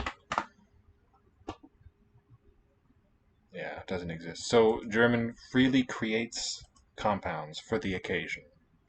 You won't find it in a dictionary, you just have to know what the parts mean and how it is put together. Licht, das zerstreut ist, or something. The spread out, the scattered light. Scatter light. I would call it a table, what do you call it? A turntable compound. But that's not really quite what it is. Licht, das streut doesn't work. Light which has been spread, I suppose. What else is not quite clear here? Speziell, einem speziellen. Now you understand the ending there. Verb abschirmen. Abschirmen, to screen off or to protect. Screen. Oh, did we see it before? No, I don't think so. Okay. What noun is gap in einem speziellen? There's no. The noun is present. It's right here. Sektor. Oh. It's just a long, heavy noun phrase. Einem Sektor is the kernel of it. Okay. Teleskope, die in einem Sektor stehen. So we have this adjective, and then we have another quote-unquote adjective, which is actually the prepositional phrase. Well, the prepositional phrase is part of a larger thing, even. Abgeschirmt. A verbal adjective, a participle here. So 2 adjectival modifiers, that's right. German likes to do that too. It loves these heavy structures in between the beginning and the end of the noun phrase. Can you put some more brackets within this yellow section then? Excellent. It's highlighted. I'm happy to. Von Streulicht is a self-contained thing. Streulicht der Station, that belongs together, sorry. Abgeschirmt. Dunklen Sektor. Dunkel is also an adjective, but that's more intimately with the noun here inside these quotes. A dark sector. A dark sector, and then we would put 2 relative clauses, I think, for English. Speziell, Okay. first bit of information, and the second part, vom Streulicht abgeschirmt. Abschirmen. Like the light is blocked is the idea. To screen, to protect. Okay. Let me try to make a... Ela pede pelos livros. We shall. Ela pede pelos livros. Asks for the book. Ela espera pela menina. Ela espera pela menina. She waits for the girl. Eu espero pelos sanduíches. Sanduíches. I wait for the sandwiches. Eu espero pelos sanduíches. Ela fala pelos homens. She speaks for the men. Ela fala pelos homens. A menina espera pela limonada. Girl waits for the lemonade, soda. A menina espera pela limonada. Lemonade. O homem paga pelas roupas. The man pays for the clothes. O homem paga pelas roupas. Eu falo pelos meninos. Speak for the boys.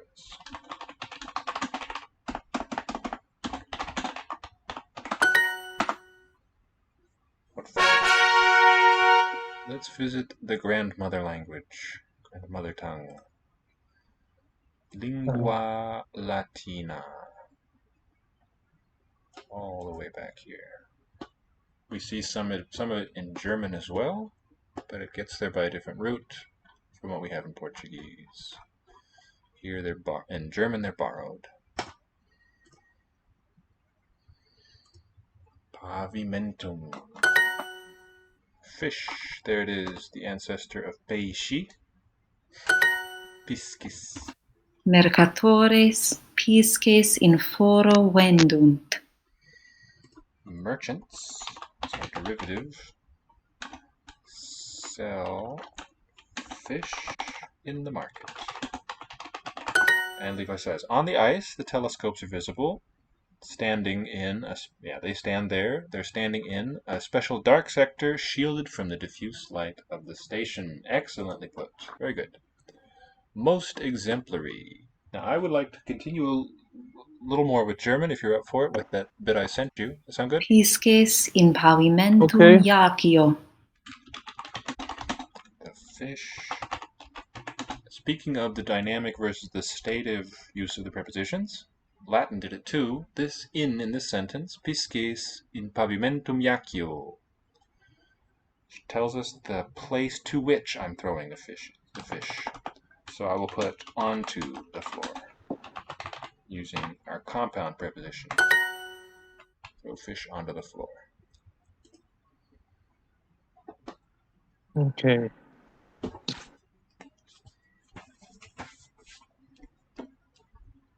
Nummer A. Wir haben ihn gestern gesehen. Can you give me the page number? Yes. 480. Perfect, thank you. 408. Wir haben ihn gestern gesehen. So haben and gesehen form a Spannsatz. Spanned clause. Ego pluribus pisces iacio. Okay. Genau. Now we see it. Yeah, it's showing us with this nice arc symbol.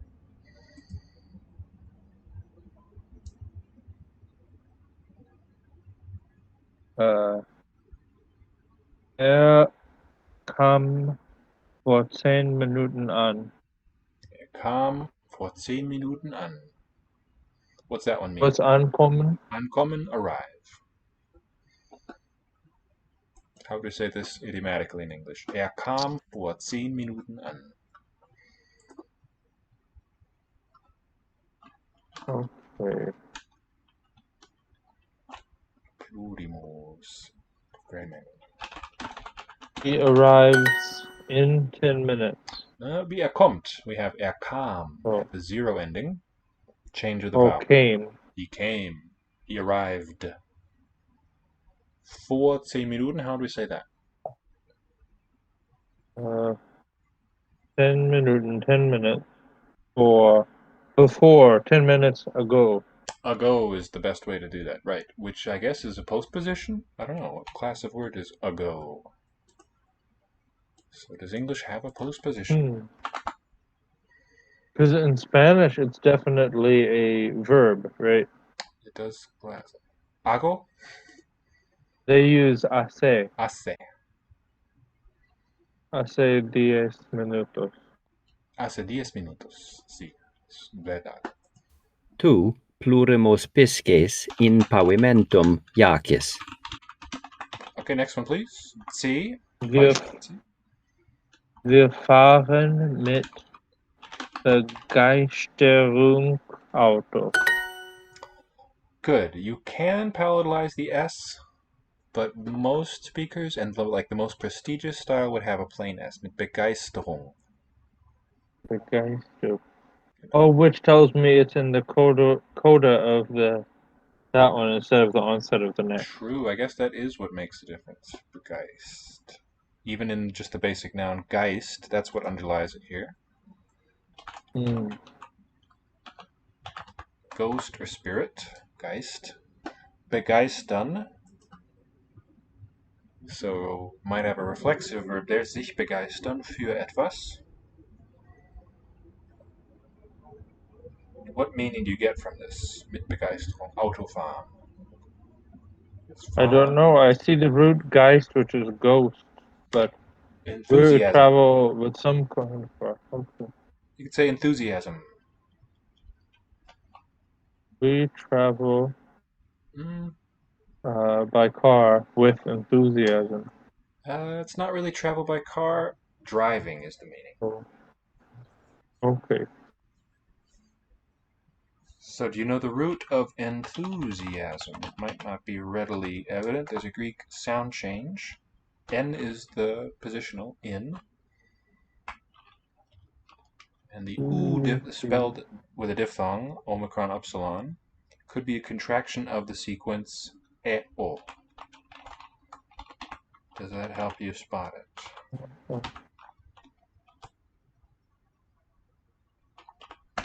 E-O. God? Yes, having a God within is the meaning of enthusiasm. A God or a spirit. Oh, wow. So, another calc, roughly. Wir fahren mit Begeisterung Auto. We are enthusiastic car drivers. Plorimi pisces tibi placent. All right, you want to read the next little bit, nice and slowly, just one sentence at a time? Natürlich gibt es auch eine Satzklammer beim Stirnsatz de und beim Spannsatz e. E. A little higher vowels there. D, E. E. Genau. But otherwise perfect. E. What does it mean? Natürlich beim Stirnsatz gibt es auch eine Satzklammer. Das finite Verb und die infiniten Prädikatsteile bilden die für die deutsche Sprache charakteristische Satzklammerrahmen, die dem deutsch lernenden Ausländer unendlich viele Schwierigkeiten bereitet, weil es sie in seiner Muttersprache nicht gibt. That was the page before, leading up to this, talking about the Satzklammer, the clausal bracket causes learners of German immense difficulty. Plurima sepulchra Romae sunt.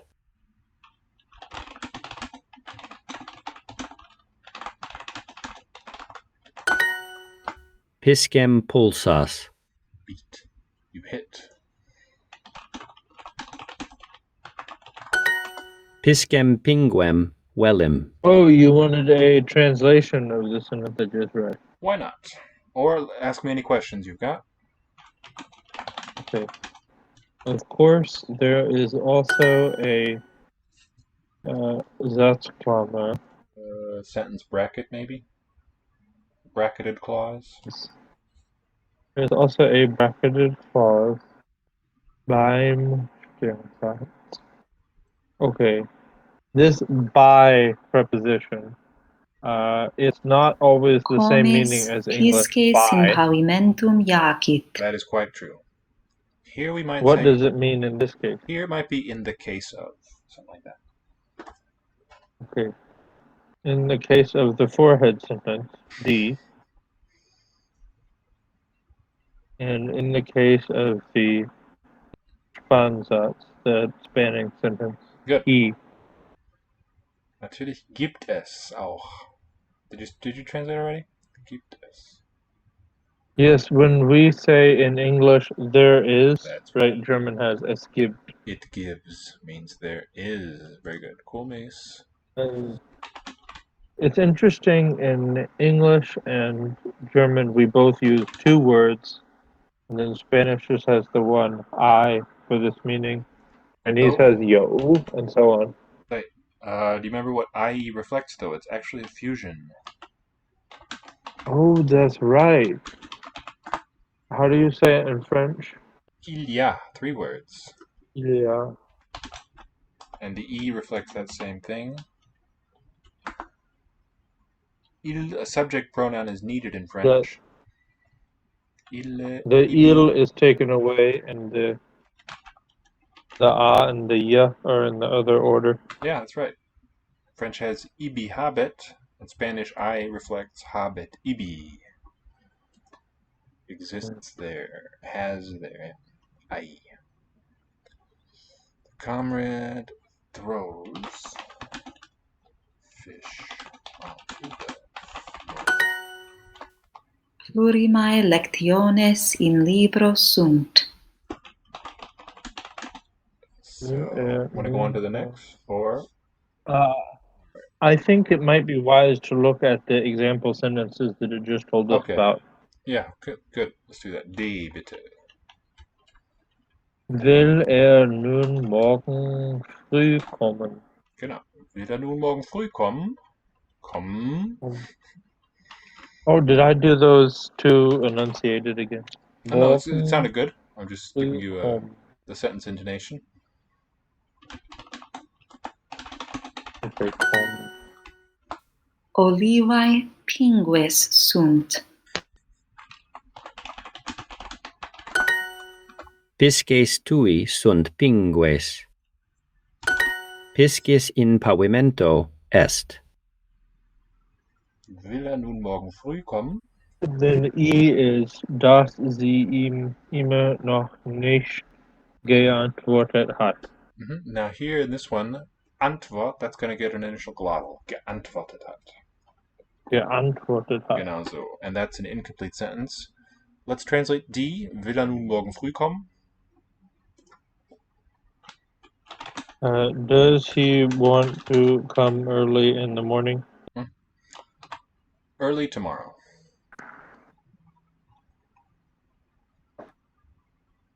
And noon we could say now, like if he's changed his mind or something. Does he want to come early tomorrow now?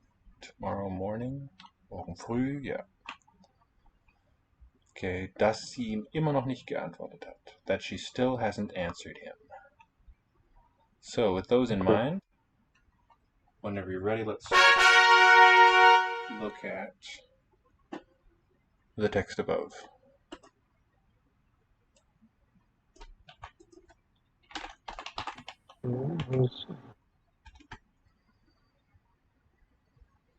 And we translated by here, meaning in the case of? That works for me. Beim Stirnsatz. There's a sentence bracketing in the case of the Sternsatz. Yes. And in the case of the stanza. Oh yes, it both has the sentence bracketing, as indicated by that little arc. Very good. So in both of these kinds of sentences, there is sort of a bracketing over it. So it's actually kind of different things. Look at in the letter E example, look at the first word that is indicated with the bracket. It's not, Das? it's not a verb. In all the other cases, it's the finite verb, will kommen, haben gesehen, kam an, fahren Auto. But with will er nun, with dass sie ihm immer noch nicht geantwortet hat. Kind of, I mean, you could draw an arc across any sentence connecting any two words you like, but I don't think it's just randomly done.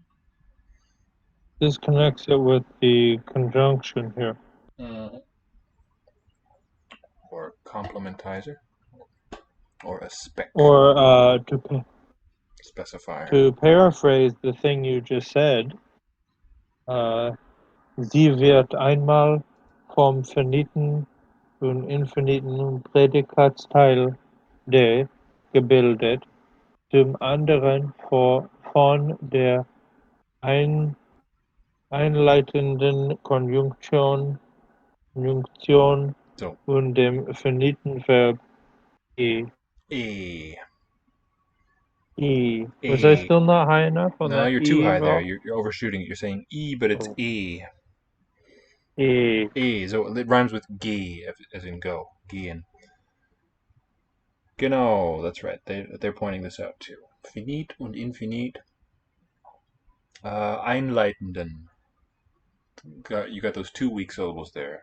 Von der einleitenden Konjunktion. And as you corrected yourself, the TI there in this ending is always a tia sequence. Tion. So what's not clear here, if anything? Vejo xícaras com água nelas. Vejo xícaras com água nelas. Wow. Vejo, verb? Vejo. I see. How cool. Xícaras.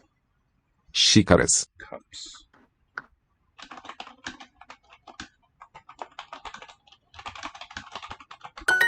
A abelha toca nela. A abelha toca nela. The bee is touching her. Eu escrevo nelas. Nelas. Eu escrevo nelas. I'm writing to them. Oh, what can be the etymology of this word xícaras for cups? I think it's either Basque. Oh no, it's probably from Arabic, through Arabic from somewhere. Xícara.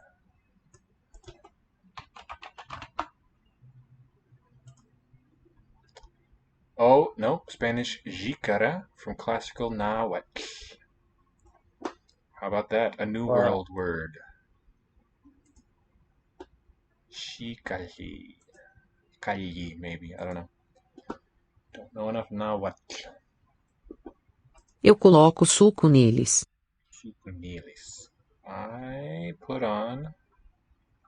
put juice in them. Suco.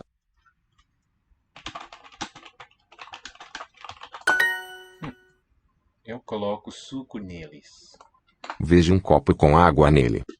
I see a cup with water in it.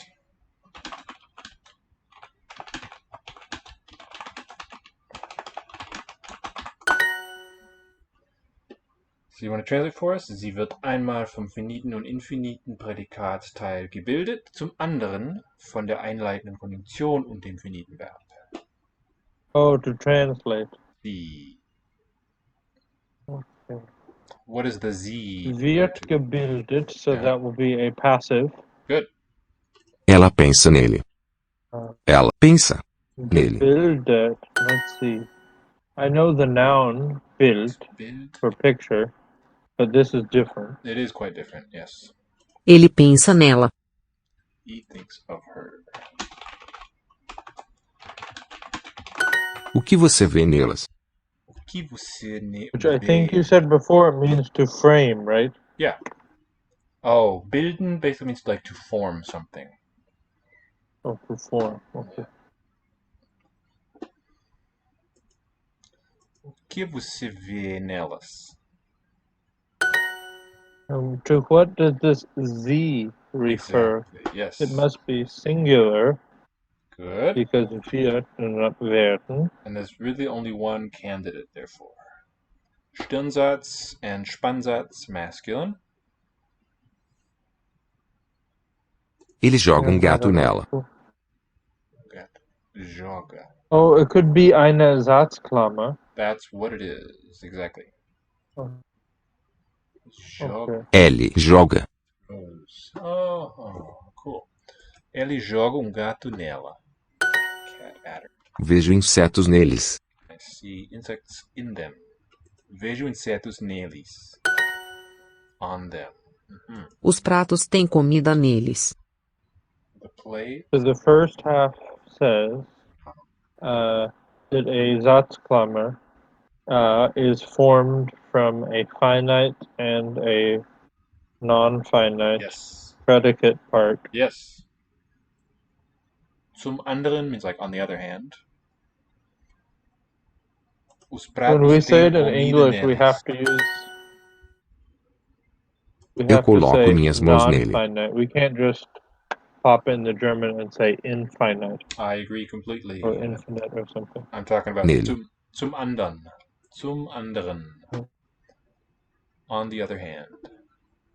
To the other. Mouse. My hands. I put my hands in it, on it. Eu coloco minhas mãos nele. Place my hands on it. Nice. And from one side of the einleitenden conjunction and the finite verb. And the einleitenden conjunction is what we might call a complementizer. Yeah. What can einleitenden be? Now, what you're saying about side, I don't quite follow you there. Okay. Useful. I want to buy a cell phone for my So regarding side, I just stuck something in with zum anderen to give it something. What's me volas? Aceti. Unless it just means like contrary or something. Now we're talking about E. Zum anderen, on the other hand. The contrast with on the other hand. Okay. Einmal in some cases, zum anderen in other cases. Okay. Okay, on the other hand. I knew it was on the other something, and I was like, what is the... Right, that is a gap noun. It's never really, it's not recoverable from context. Posh oh, how cool. Posh telefonon. Posh. Telefonon. Por mia patria. Oh, I wanted to show you a sentence that I encountered. We have a sort of souvenir, like novelty clock or something that we got at like a garage sale. Ĉu tio poto estas This el is a plasto? clock. Okay. Can you hear me? I can hear you. Yeah, please. Okay. It is a clock that hangs in our kitchen, and it says the following German phrase that I'm about to put in the chat. Okay. And one thing you must know about this clock is the numbers go around it backwards. I see. Are you sure there's a comma there? There might not be a comma. I put one, but... Yeah, I couldn't really see one. In Bayern in die Uhren anders. It's got some nice reduced syllables there. Bayern. although there's no vowel written there. It's not Bayern, though. Bayern. The R vocalizes. Gehen. Nice. The UN also will be reduced. Anders, with the vocalized R. Is that pot made of plastic? Tiu poto estas el plasto. Li kuiras ĝin en pato. Li kuiras ĝin en parko? Li kuiras ĝin en pato. En pato. He cooks it in a pan. Pato. Interesting. My grandmother needs an umbrella because it is raining. Bisonas. Mia. Großpatrino. What was it? Avino.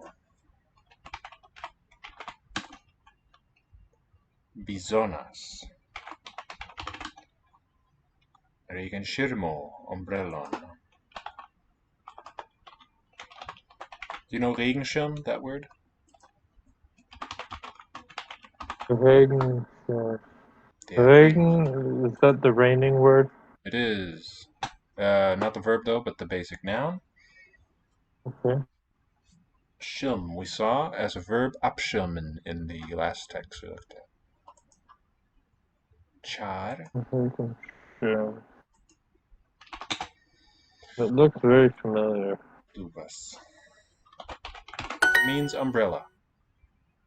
Okay. So you have Schirm, by the way, is cognate with the word screen, I do believe, with a few changes there. So it screens you from the rain. It's your protector from rain. That's what that means. Tiu brakhorloĝo havas ekranon kaj baterion.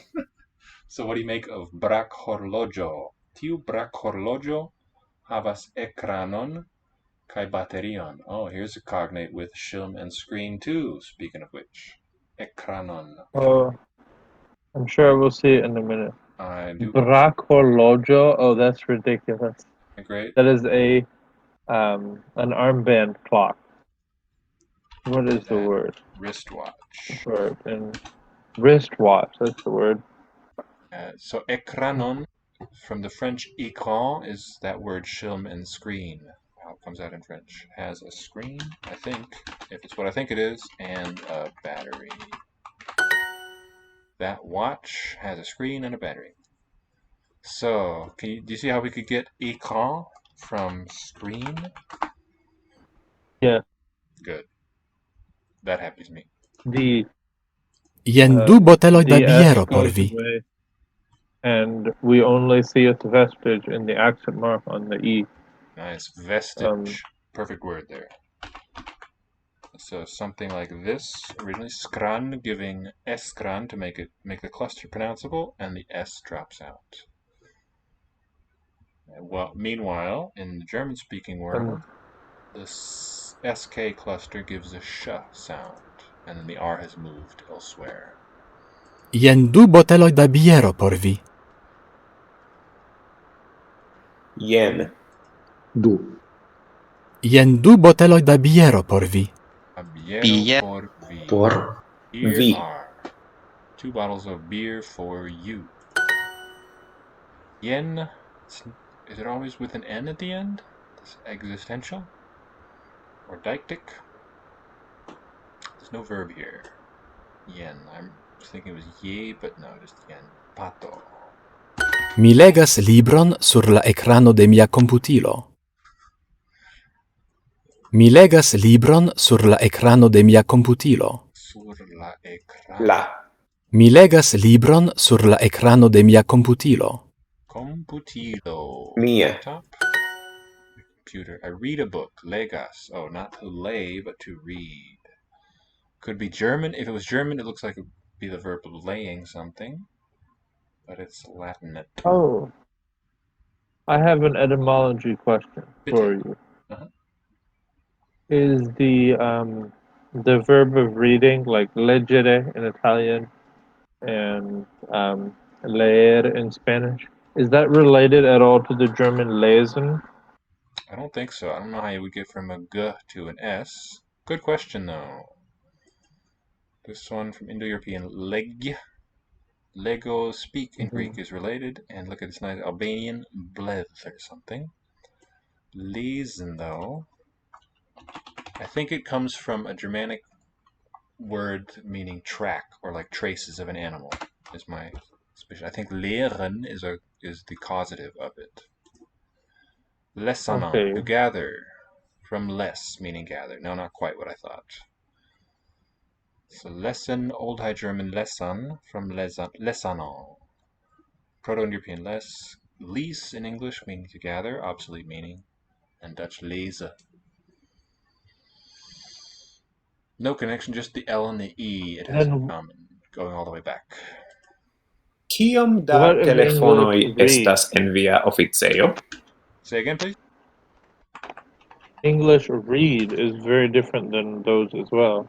That one is cognate with German raten, I believe, to guess. Let's see. Read, radan, West Germanic, redano, meaning deceive or advise. Oh boy, look at this nice verb paradigm that we get. Redo, redisi, redidi. Even a dual paradigm is there. Redos, redadis, redamas. Redid, redandi. Active, indicative, subjunctive, imperative. Past, indicative, subjunctive. Redod.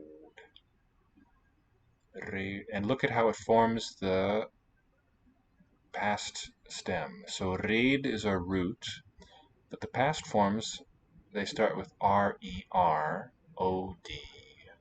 So what's that look like? Oh, the reduplicative. Exactly. Past. Proto-Germanic had reduplication in forming its preterite. There's also no third-person dual. That's right, none reconstructed. Isn't that interesting? Perhaps there was one and we just don't know what it would have been like, but yeah, none included here. Kiom da telefonoj estas en via oficejo? Estas en via oficejo. Now, is it kion with an N or kiom with an M? Kiom da telefonoj estas en via oficejo? An M. How many? Kiom. Mi ne legas librojn sur ekranoj. Don't read books on screens.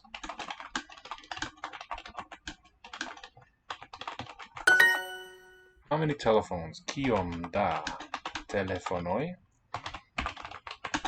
estas en via oficino? Oficejo, not oficino. Estas malgranda peco de plasto en mia kafo. Malgranda pezza. Spelled with a C. Estas malgranda peco de plasto en mia kafo. De plasto, yuck. En mia kafo. Kiom, okay.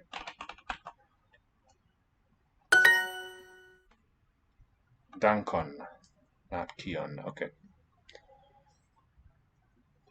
It's not an object form, so that might help me remember. Kiom with M as its own morpheme. The big, small piece of plastic in my coffee.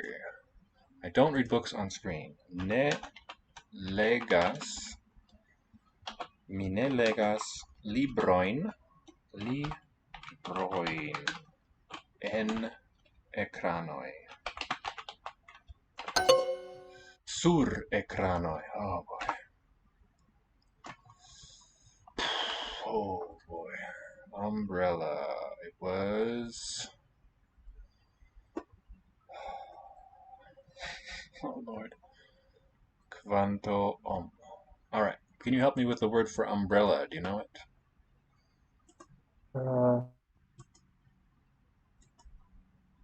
I don't. We just saw Regenschirm. Yeah, we saw the Esperanto. Oh, it was... Hang on. Yes, we did. And it was the French word espan, which had the screen in it. Umbrello. Not too hard, really. Telefonoj estas tre utilaj, ĉu ne? Fonoj estas tre utilaj. Utilaj, ĉu ne? What does this mean, Levi? Have you heard people say umbrella with initial stress in English? Have you heard people say umbrella? Maybe Rihanna in her song. No, she says rella. Umbrella. I don't think I've heard that. Have you? Yes, my grandparents who were recently here out of town. My Interesting. grandfather said umbrella once. I don't know if he says it like that regularly. Interesting. They've Germanized it a little bit. What's this one mean that's on screen? Telefonoj estas tre utilaj, ĉu ne? Telephones are very useful something. Aren't they? Is a tag question. Oh, nach will in Irish. Nach will, yeah. Tiu lampo estas el flava plasto. Tiu lampo estas el flava plasto. What's this one mean? Tiu lampo estas el flava plasto.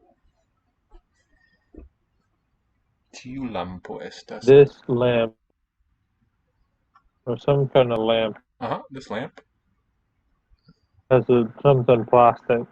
is made of, this L for a material. I think flava is yellow. We get the word flavor from a Latin color word, yellow. Ni ne havas paton. And the L means made of? Yes. Well, it's a preposition introducing the material of which a thing is made. It wouldn't say that it exactly means made of. Wow. A preposition of material. Well, it corresponds to our of, I suppose. What is that?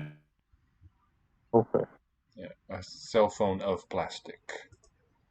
Now, push here, the first component, I think, is French for pocket. Pocket telephone.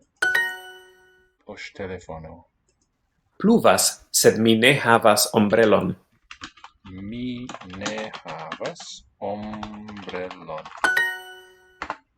Here are... and I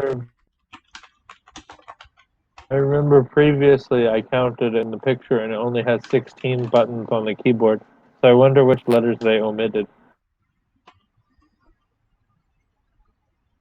Corvi.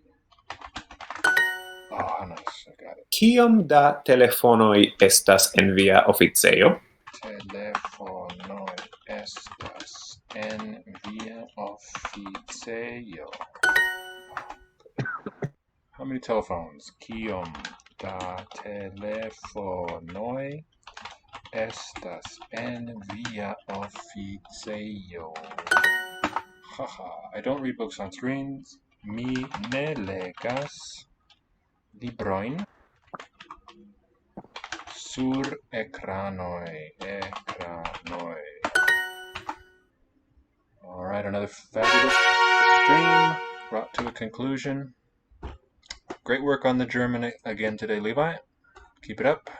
Thanks. I'll do my best. We shall 알겠습니다. We shall strive to. So let's say now, 안녕히 계세요. 안녕히 계세요. We hope to see you next time. Bye-bye.